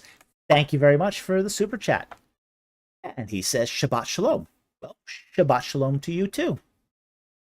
Should Ruach in Genesis 1 be translated as wind rather than spirit to better fit the parallelism of Genesis 8:1 or vice versa?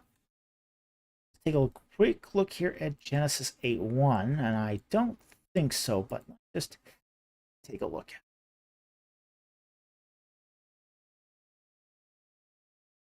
Okay, Genesis 8:1. But God remembered Noah and all the beasts and all the cattle that were with him in the ark, and God caused a wind to pass over the earth, and the water subsided. Okay. Um my initial thoughts on this is that Ruach in Genesis 1 should be translated as spirit, not wind. Now, Ruach is one of those words, and all words in Hebrew have a huge semantic range. Huge semantic range. The Ruach can mean wind, it can mean spirit, it can mean breath. Now, in the case of Genesis 1, I think that either breath or spirit are appropriate translations. I don't think wind is. It would not make a lot of sense to translate that as wind, given the context of Genesis 1, which is the creation of mankind. So, with that said, one of the things you do when you do translations is you have to be very, very sensitive of the context. And context limits semantic range. Now, for example, one of the things that Hebrew does is if there's ambiguity, they sometimes use repetition with a slightly different context to limit how you are to interpret the semantic range. Now, in the case of Genesis 1,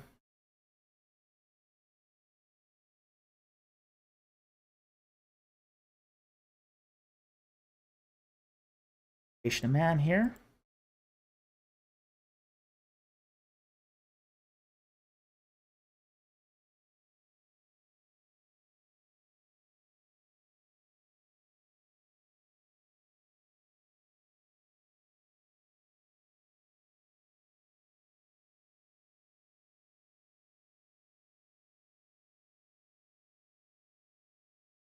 I'm not sure it's there. Maybe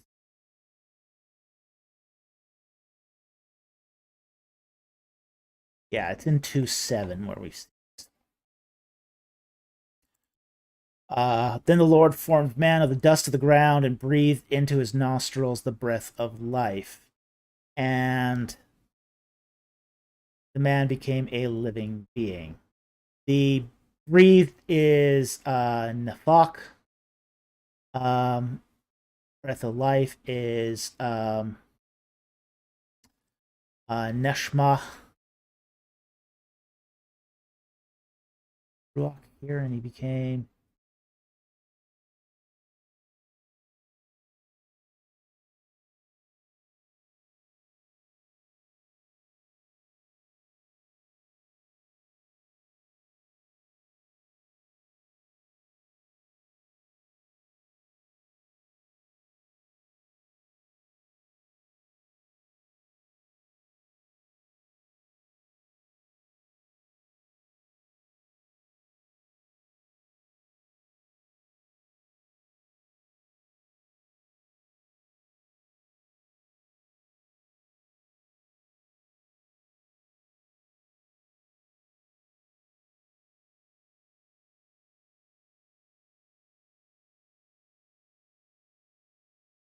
Just trying to find where Ruach is.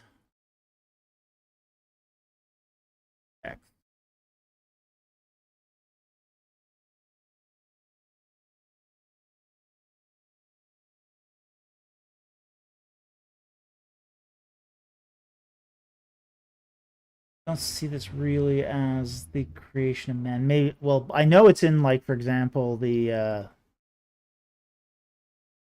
verse 3.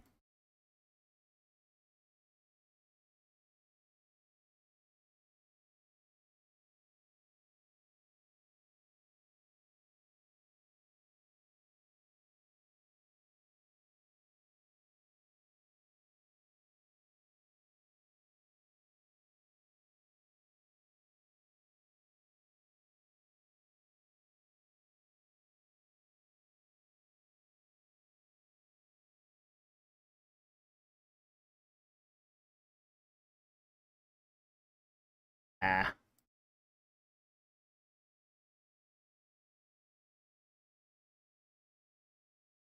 that my Bible works here. A second.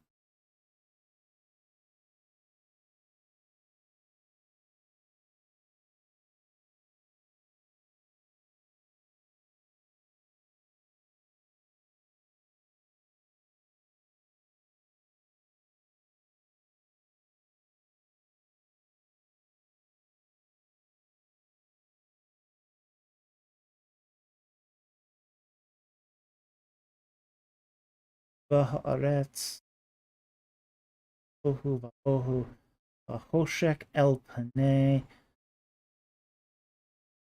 Tehum, Ruach. Okay, there it is. There is Ruach. Okay, so, Spirit of God. Now, it does say it hovered.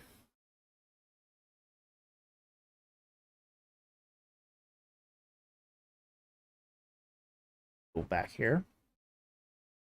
Okay, so the Spirit of God was moving over the surface of the deep. Now, wind of God, that's kind of a weird. That'd be a weird sort of translation in this text. Breath of God would also be weird here. Hmm? Ooh, I'm not going to say that. Yeah, I don't think a wind's a good fit here. But I also think that I mean, you got your options. You got breath, spirit, wind. And I think here probably spirit's probably the best. Especially given the fact that we do find Spirit of God in other biblical contexts too. I don't think the Wind of God would be all that. I mean, possibly. I mean, you might be able to make a case for this. Do I think it's the best translation? No. But, when did God work moving over the surface of the waters? Maybe. Maybe. But I don't think it's a... I think contextually, Spirit's probably a little better. But the semantic range here is broad enough that, it's possible. Possible. But what would that mean then? Would then be the next question. So if you did have, say, the wind of God moving over the surface of the waters, what would this mean? So that would be an open question at that point. And any translation does have to be justified. So it's not something I'm going to defend. I think Spirit of God is probably a better translation. Especially given verse 3, then God said, let there be light, and there was light. I think part of the purpose of verse 2 is to show where was God in context to the formless earth. As God gives purpose to each thing, he's basically manifesting to then do the acts that he does in the rest of chapter 1. So having this translated as Spirit of God would give that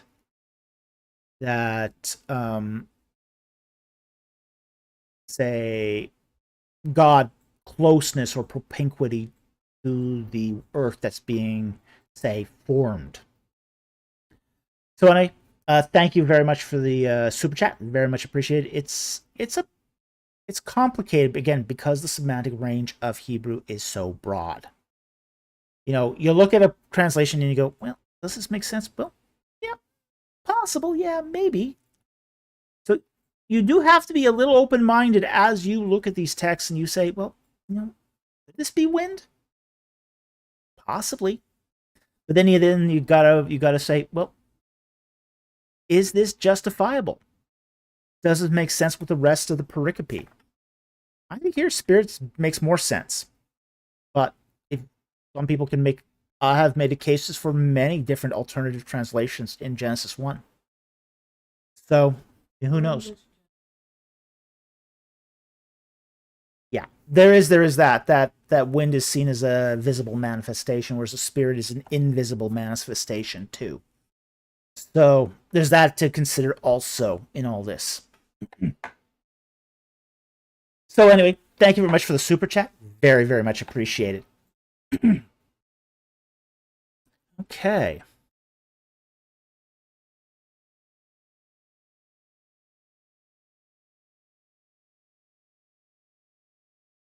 The Camel Leopard for $5. Thank you very much for the super chat.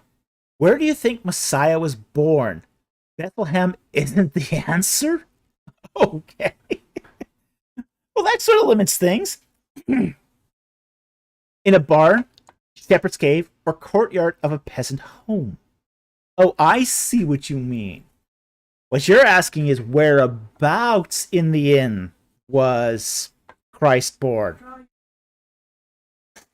It is an excellent question. I have actually done this once or twice.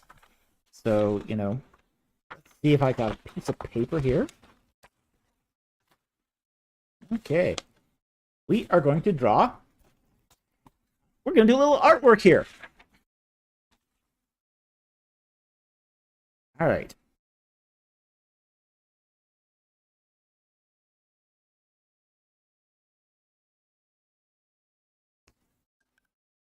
I'm going to do a terrible drawing of a 4-room Semitic house.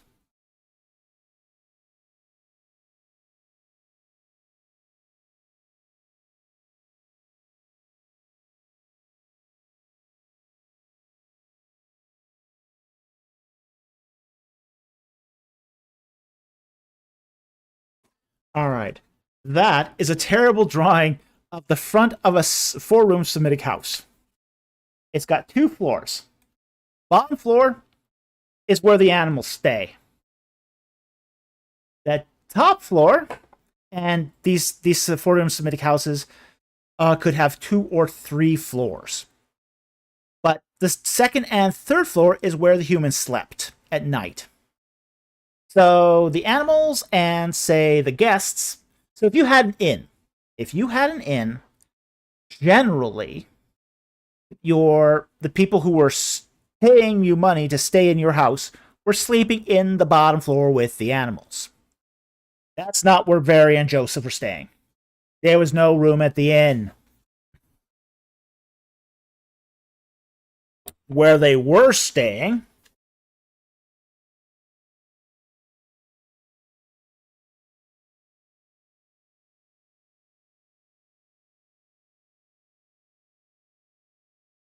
was here, in the feed trough.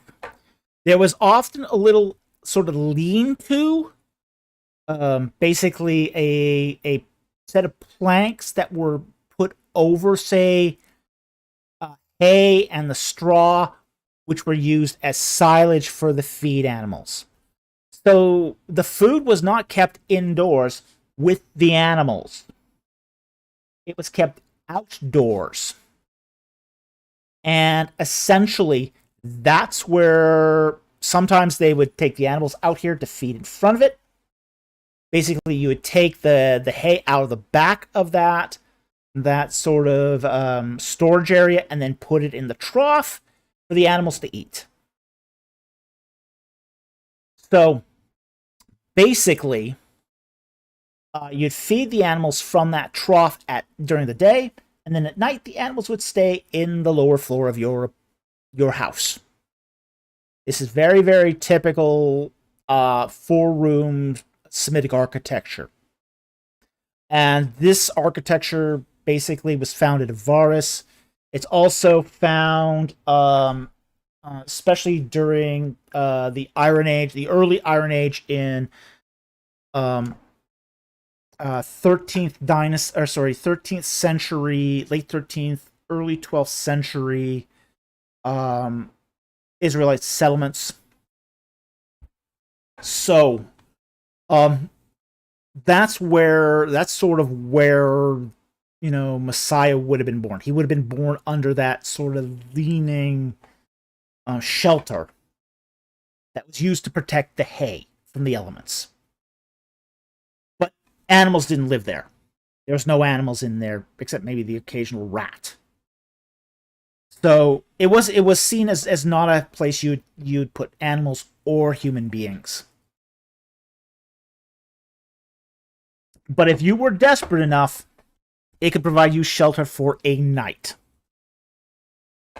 And that's really what it was. It was one of the places you basically slept when you were desperate. Because it would provide shelter at least from the wind. From the wind, the elements. Because it's going to get darn cold. So I do think that there's definitely that's where it would have happened. I don't think it was in a cave. I don't think it was in a particular barn or a courtyard of a peasant home, because the courtyard is where people would have paid money to stay. There was no room in that inn, so essentially that courtyard was full. So they didn't have any more room for people. So that was been pretty packed night, as it were. So anyway, I hope that answers your question with some terrible artwork. Thank you very much for the super chat. Very, very much appreciate it.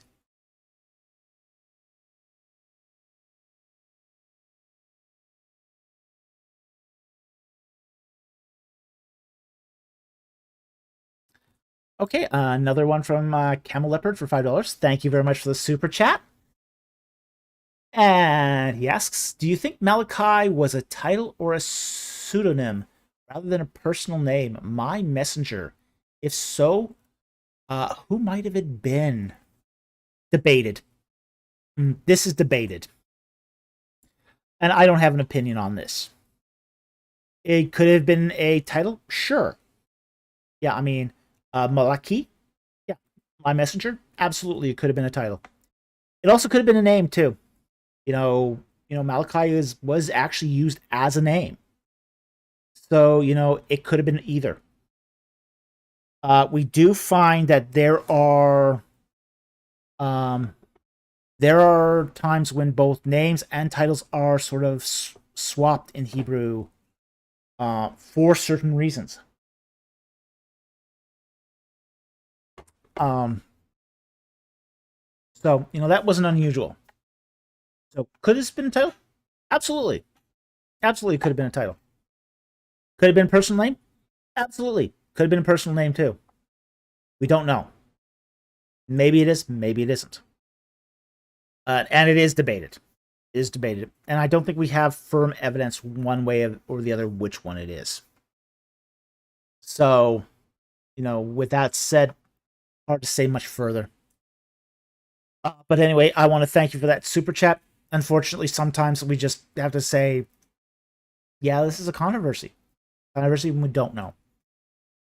But it doesn't really matter either because, Malachi was universally accepted as a prophet, even though we're not exactly sure today what his identity was. But they were sure enough that they accepted his word as is. So, thank you very much for the super chat. Very, very much appreciated.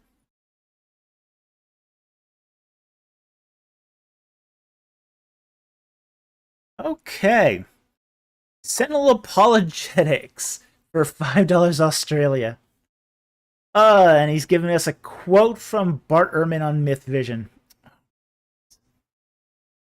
Bart should really stay out of Old Testament. Quote, Moses didn't exist, despite the fact I've read critical Egyptologists who have a faith commitment believing he did, end quote.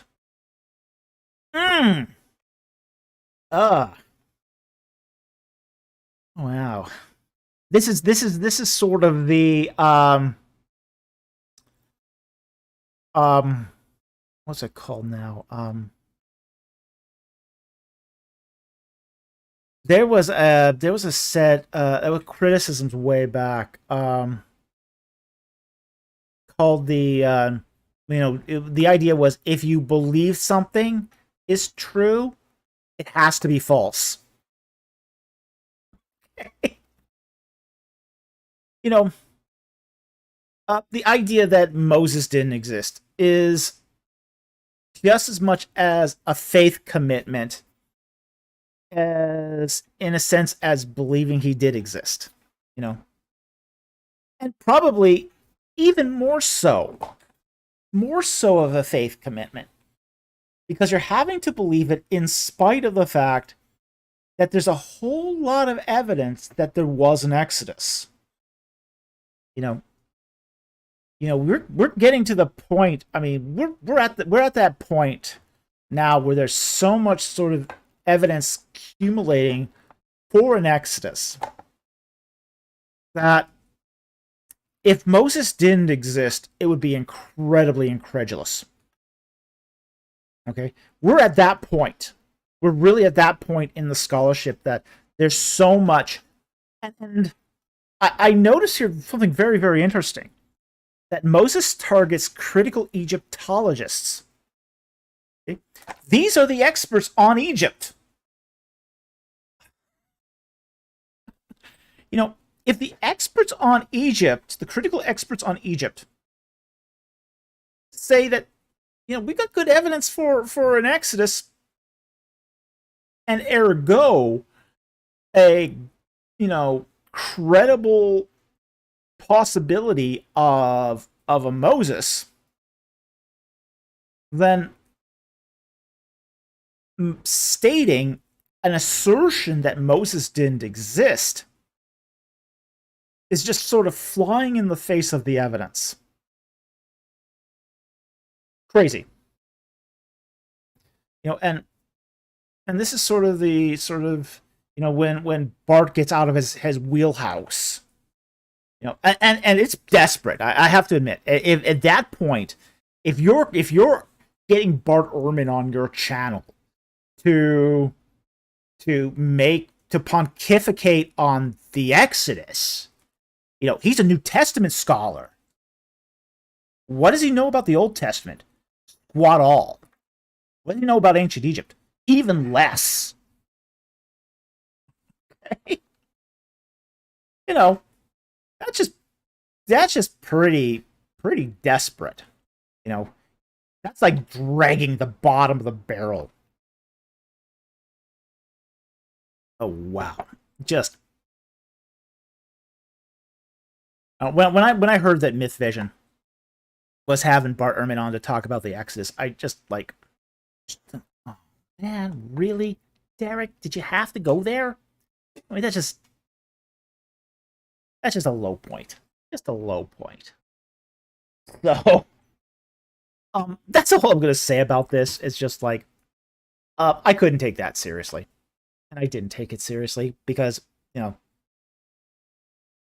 Bart has said some stuff that's even made some New Testament guys cringe at times. So this is just more cringe-worthy stuff, but amplified because it's outside of his wheels.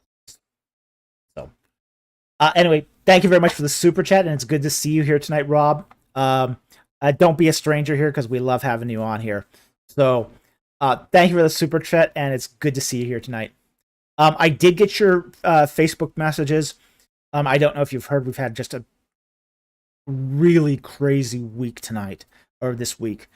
In case you didn't know, we had a apartment fire, and that's sort of really sort of set us back, as well as we've had some issues with my recent debate with or my upcoming debate with Titus Kennedy as well. So it's been a hectic week. It's been a real chaotic week. Just it's been lunacy. So anyway, thank you very much for the super chat. Very, very much appreciate it.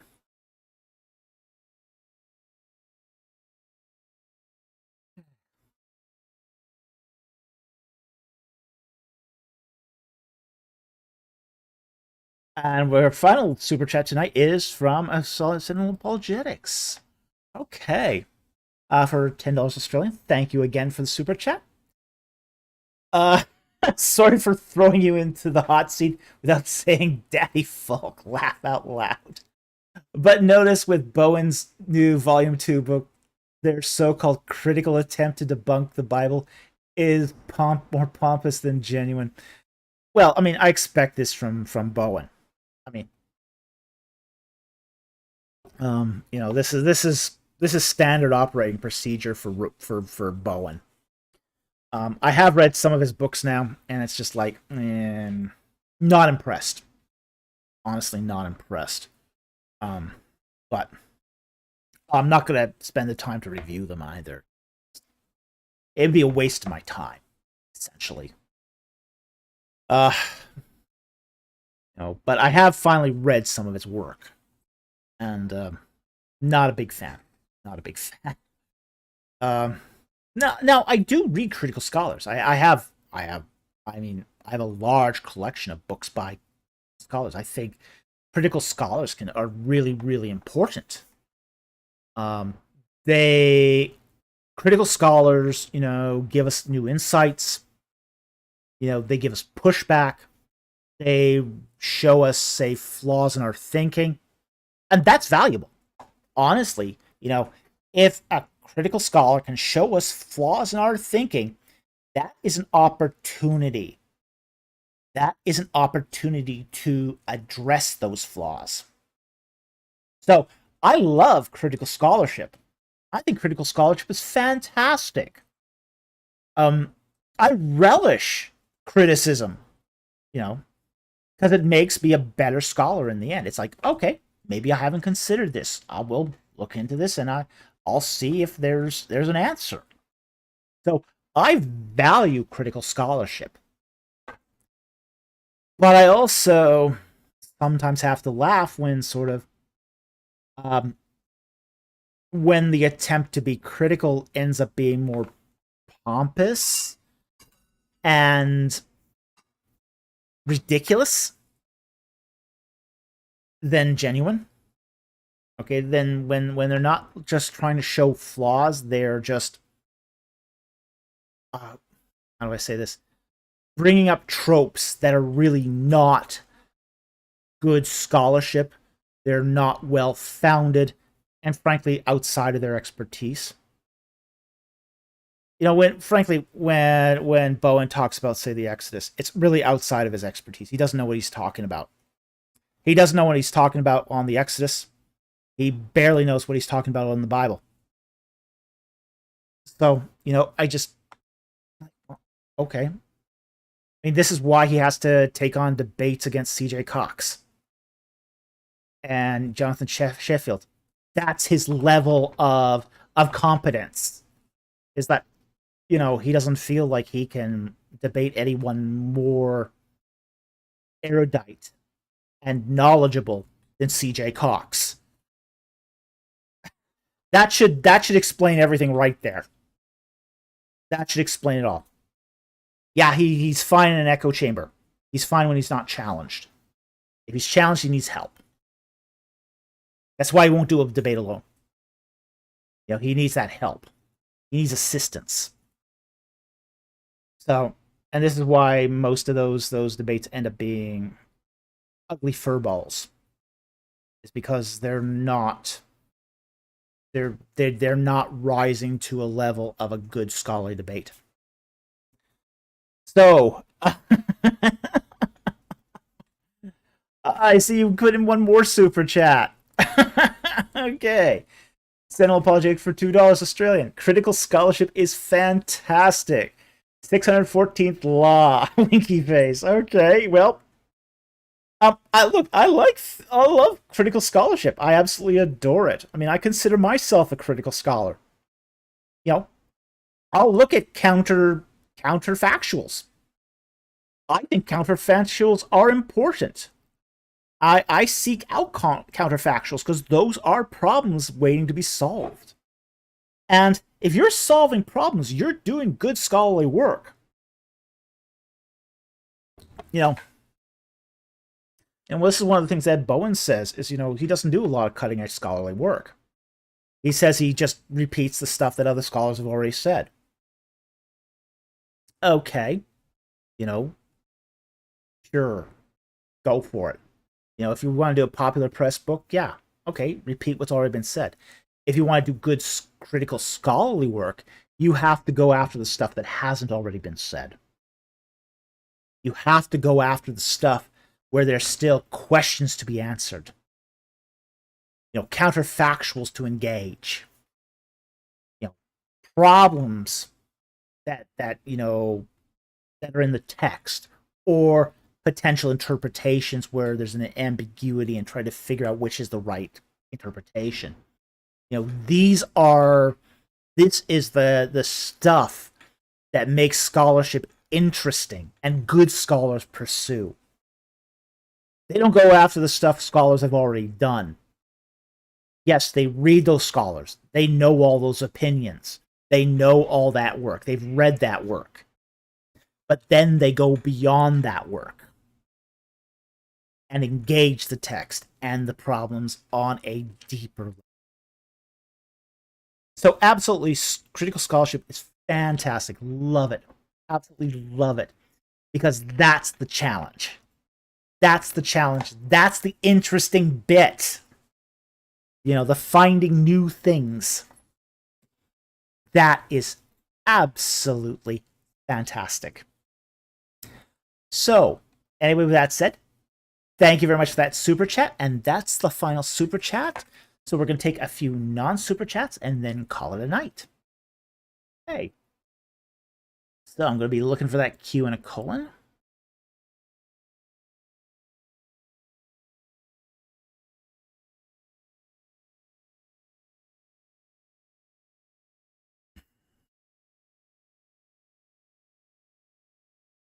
Hmm? You mean reposted? Ah, okay.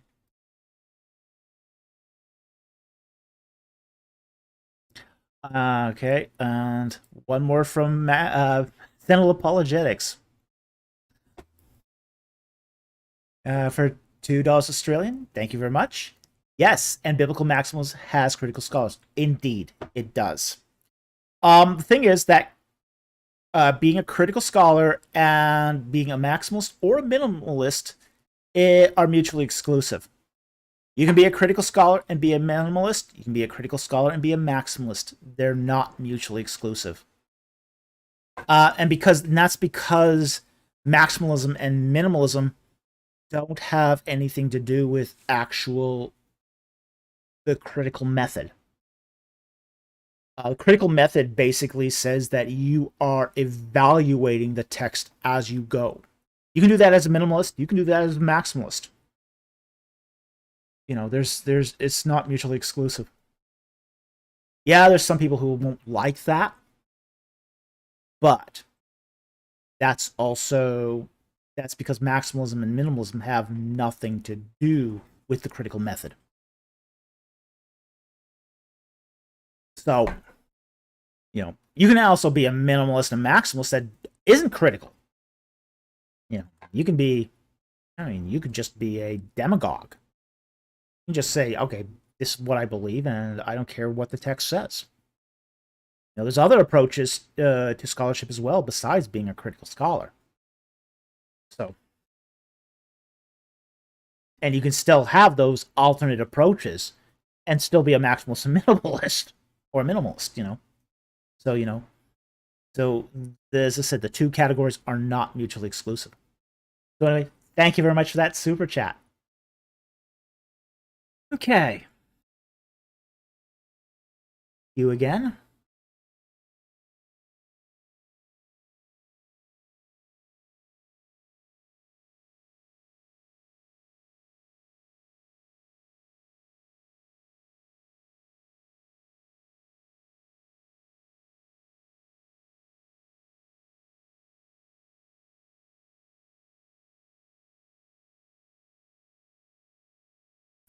I'm going to take this one from Daniel Lee,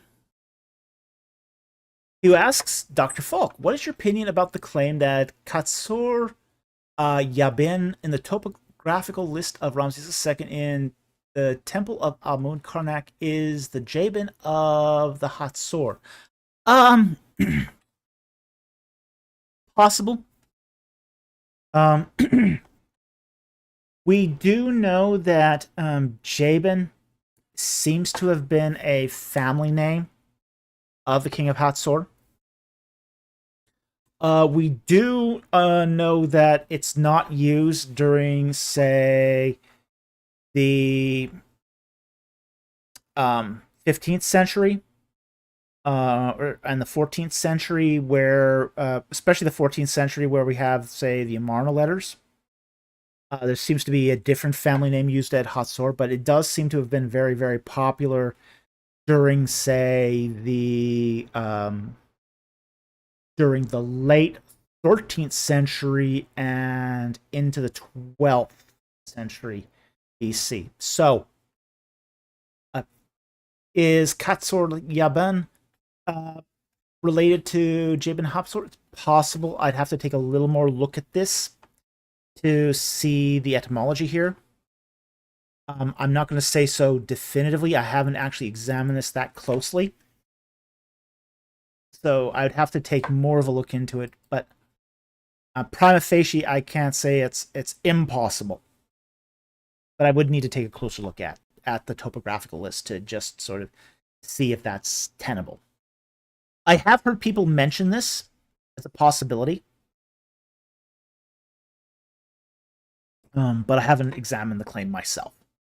So anyway, thank you very much for the question, and I thought I'd at least give that a cursory answer.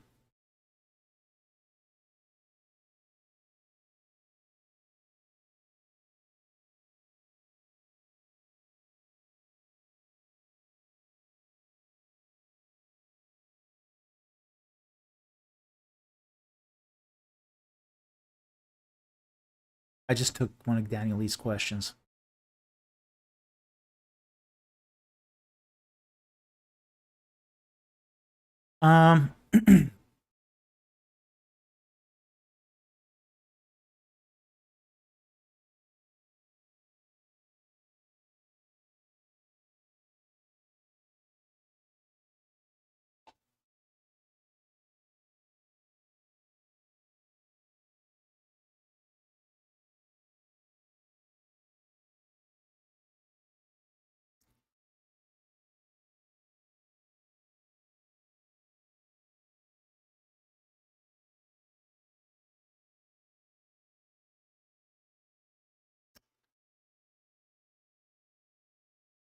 I'm getting confused, a little confused here, because I'm seeing Louis Sandoval's question more than once.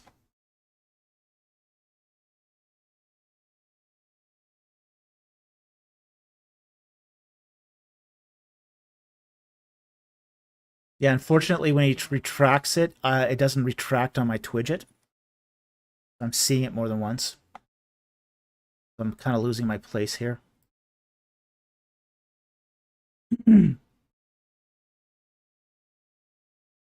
I see what he's asking. Yeah, I saw the question. Unfortunately, I'm seeing it several times.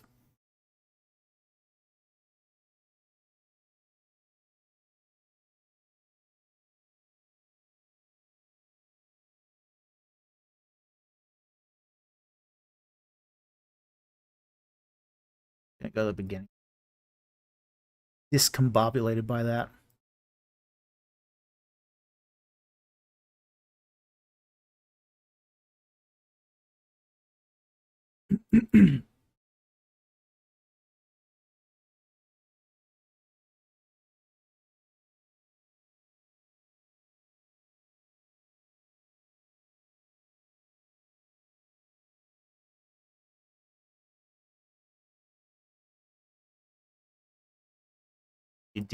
Ian asked the same question twice.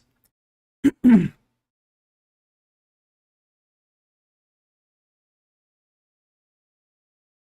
is a no-no.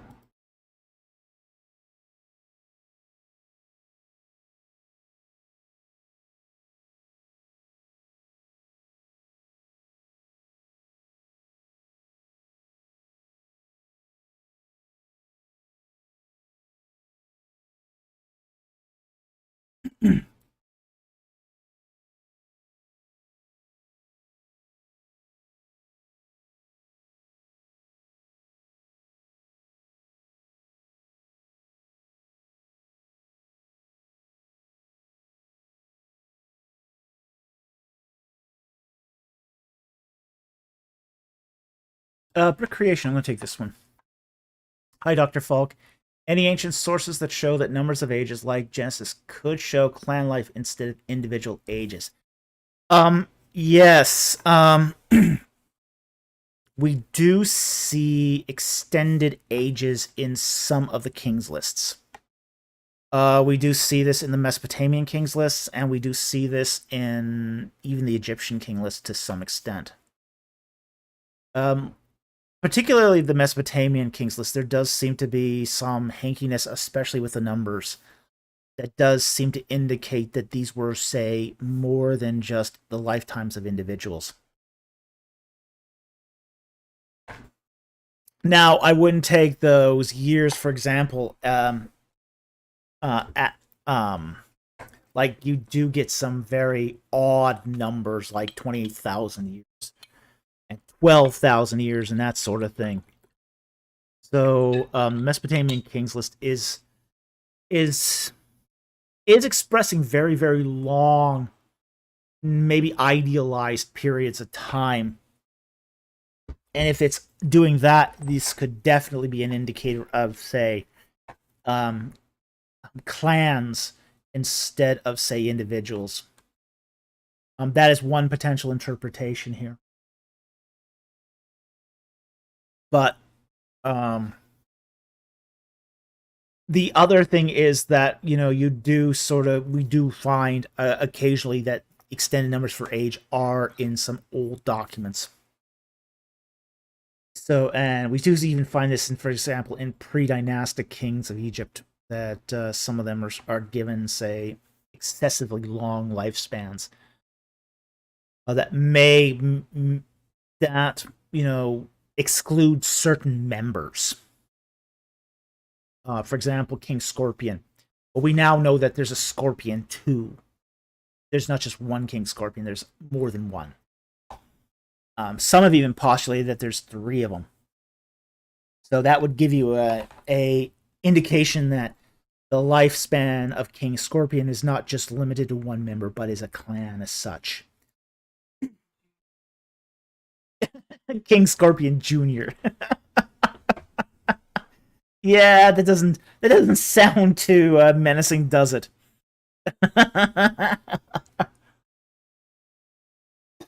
Okay. So anyway, we do have some indication. It's probably not as strong as, say, we find in, say, the Bible. And part of the reason is that a lot of, for example, in Mesopotamia and in Egypt, you didn't have as strong a clan structure. Clan structures and tribal structures are really the outgrowth of nomadic and sojourning life. So, in order to see that in documents, you need a civilization that not only comes out of nomadic culture, but at the same time too has a written culture on top of this.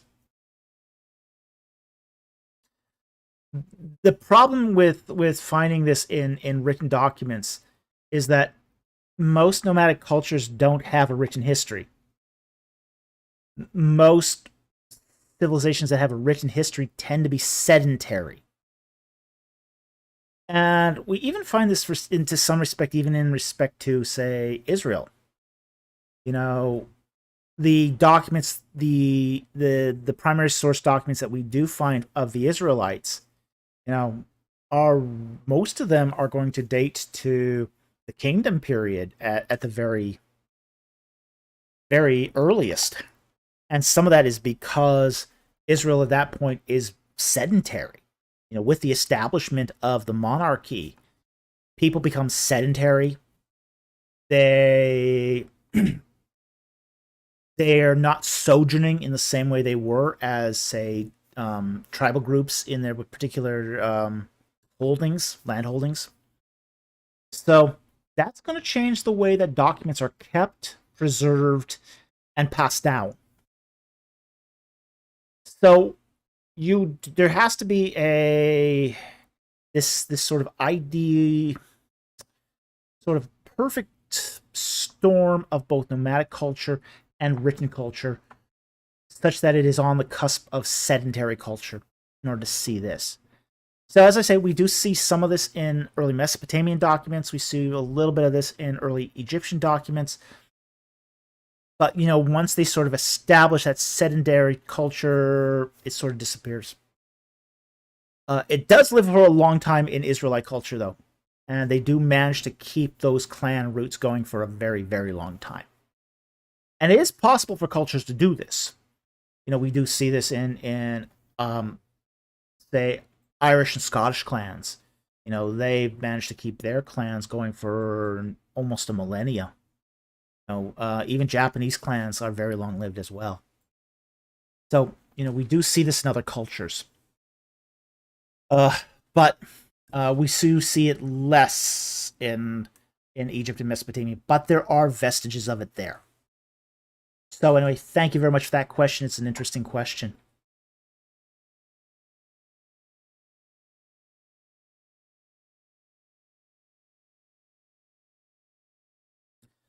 Dante Smith asks, do you think manna was real? Yes. Do I know what it is? No. I have a guess of what it is. Okay, I have speculation of what it is. And people do speculate on what manna really was. Okay. Now, there are people who believe that it's the sap of a tree that forms a wafer. Now, the problem is we don't actually find this. So it's sort of that too is a speculation. We do know it appears in the morning and it burns off by noon, roughly. So if you collect your manna, you had to do it in the morning. It appears on the ground. Okay.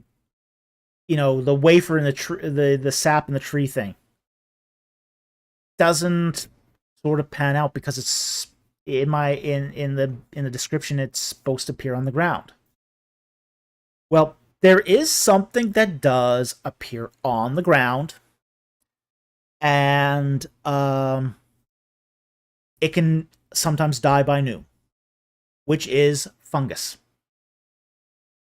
I think honestly that manna is a kind of mushroom, basically a ground fungus that's fruiting. Kind of like a bit like an inkwell fungus.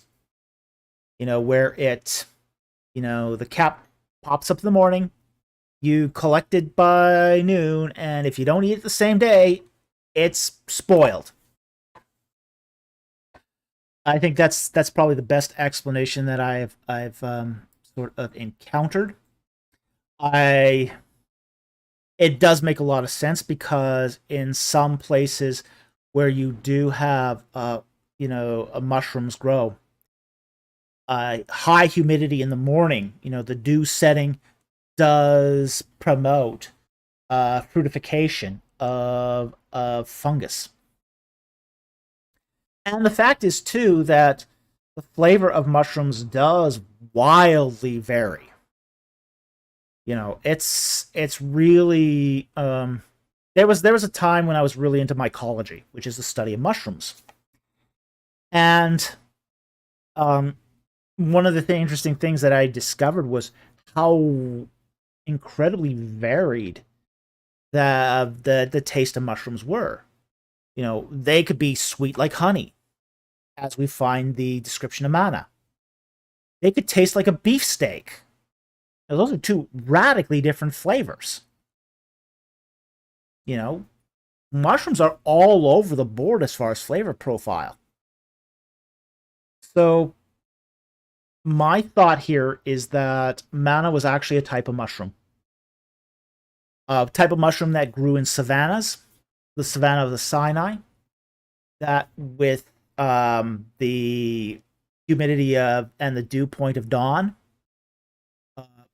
fruitified, collected, people ate it. If they stored it overnight, it rotted, and it was burnt off by noon. If they didn't collect it by noon, there wasn't nothing there to collect.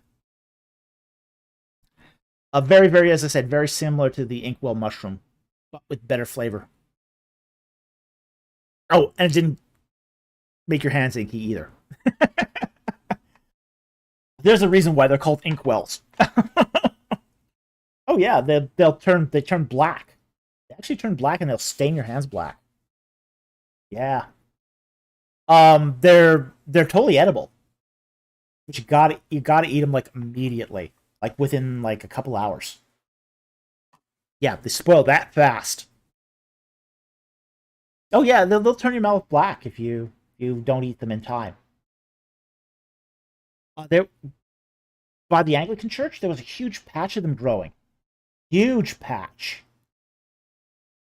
Yeah, they're a very, very common mushroom, and one of the few that's easily identified and safe to eat.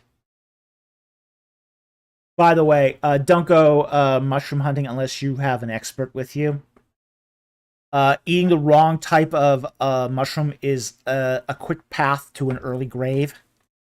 Uh, yeah, mushrooms are serious stuff. So don't eat mushrooms unless you really know what you're doing and have an expert there to guide you. Okay? New super chat?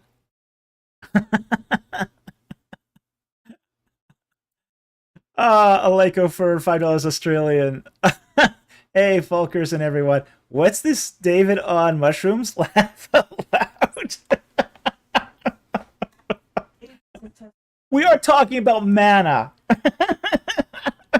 Not those kind of mushrooms. Just to be clear, we're not talking about the hallucinogenic kind. The edible kind. The type that don't give you hallucinations when you have them with your steak. Okay? Just to clarify.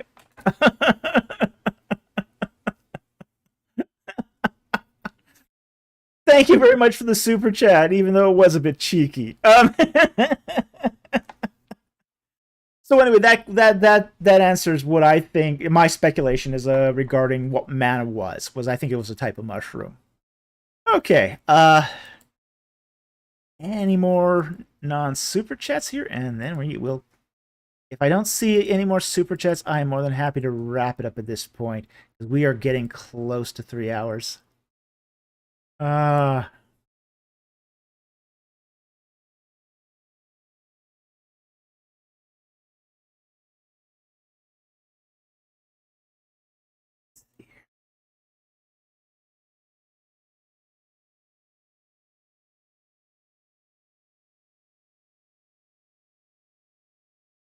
so I answered the mana question here. Ages.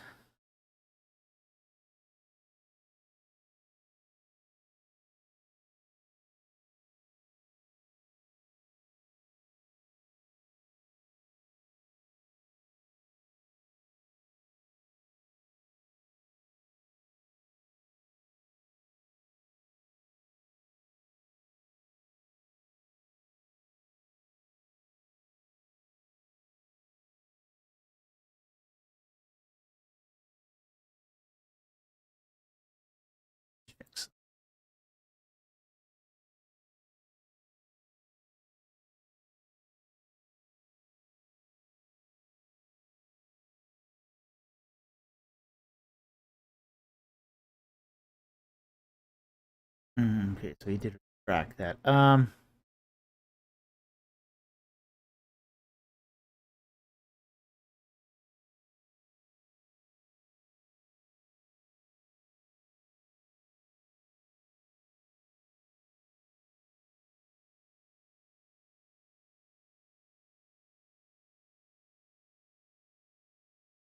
Okay, I will take. This will probably be our last non-super chat for the night. I'll take this one from Dian Salzar. This will be our last non-super chat for the night.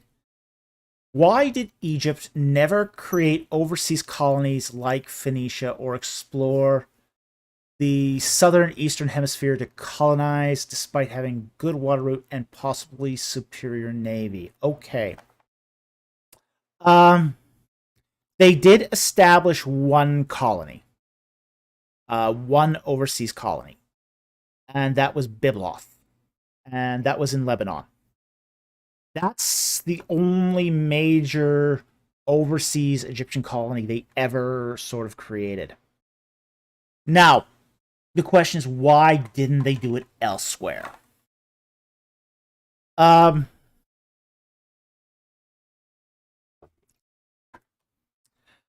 Egyptian Navy was really not an offensive navy. It wasn't. It sometimes acted as military support, but it wasn't. It wasn't a good navy for fighting on the water. The other thing too is that most of the places it traded with was already well colonized. So we do know that Egypt traded with the Greek islands. We know that they traded with the kingdom of Punt, which is in Ethiopia. They conceivably traded in the Mediterranean as far west as Spain. But they didn't seem to have much need to colonize for trade. The needs of the Egyptians were mostly satisfied by naval expeditions. You know, they didn't actually need to establish colonies for the most part. In the case of Byblos, they established a colony there for the papyrus trade. So they're exporting large amounts of papyrus to Byblos. And from Byblos then becomes a distribution center. It becomes a distribution center. So here's how the trade with Byblos worked. The Egyptians would send papyrus to Byblos. Byblos would sell the papyrus, buy trees, and then export the trees back Egypt. So that's sort of how the trading cycle worked. So there would be a lot of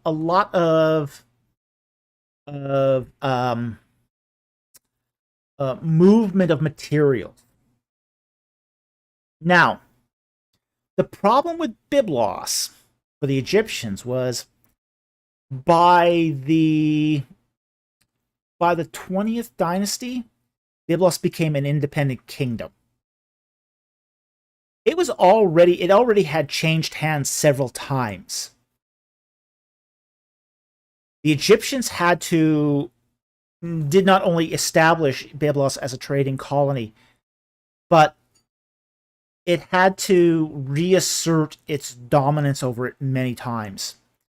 It had lost, for example, during the reign of Akhenaten, it had lost its control over Byblos once, and then had to go back, reclaim it, and then lost it again.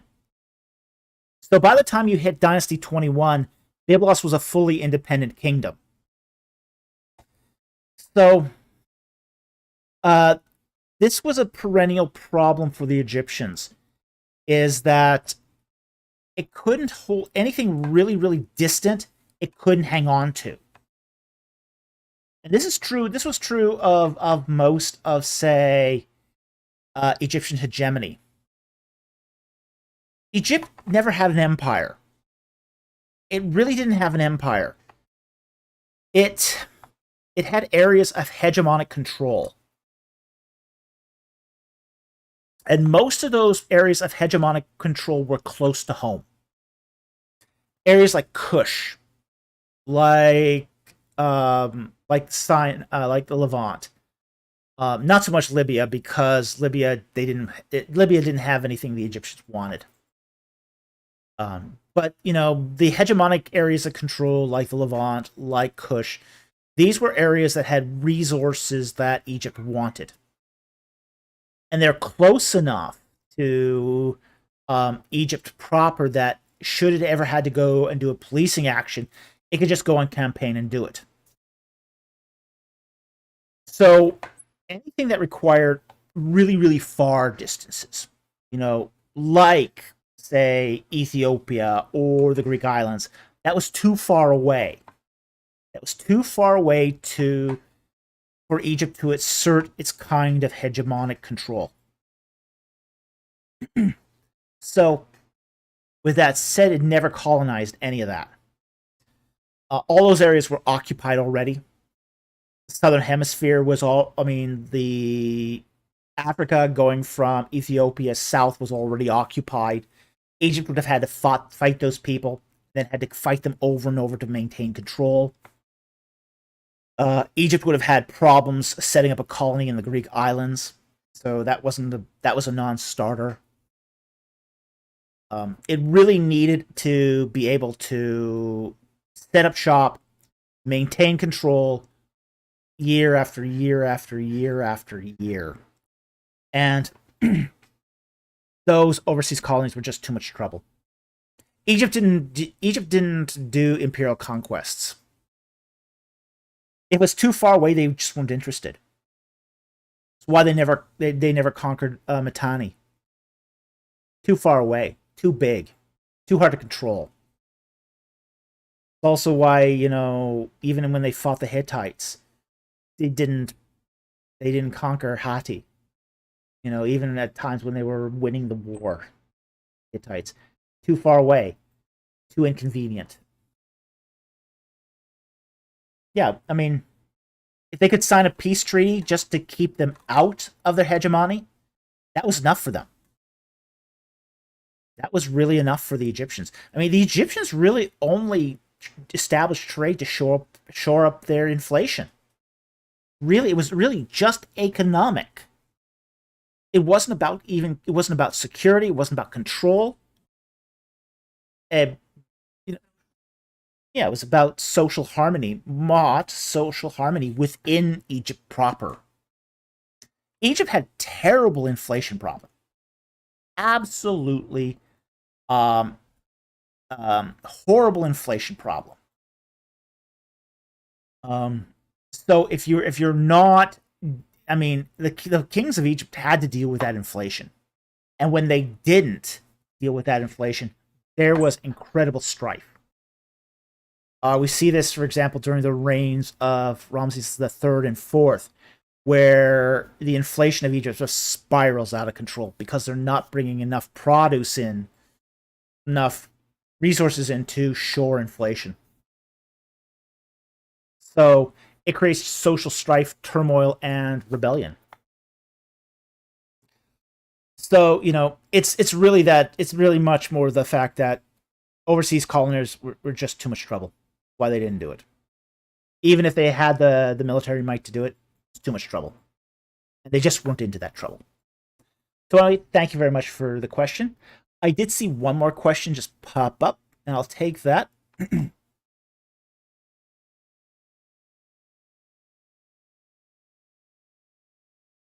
Which is That's Chaotic. And he asks, what's a good book to get a thorough overview of Egyptian mythology and possibly how their mythology developed? I would recommend Wilkinson's Gods and Goddesses of Ancient Egypt. Wilkinson is probably one of the best books I have actually seen on Egyptian mythology. It's very, very good. It covers almost all the major cults. It has very, very good detail on the development of each particular cult. It's got some good pictures too. I mean, it's a great book, a fantastic book. Highly recommend it. It's thick. I mean, it's a thick book. It's probably pretty pricey too, if I recall right. But it's well worth it. It's a very, very good book, and it's the one I would recommend going to. So anyway, that's going to be the final question of the night. It's for the super chats. We've gone now for 3 hours. And again, if you didn't catch the beginning here, again, a reminder that my debate with discussion with Titus Kennedy has been rescheduled to November 7th at 10:30 a.m. Pacific time. And I want to thank everyone who joined us tonight. I want to thank all our super chats who help this channel grow and to keep us fed and clothed and in shelter. We really, really appreciate your support of the work we do. And we couldn't do this without you. So we really appreciate all you've done for us.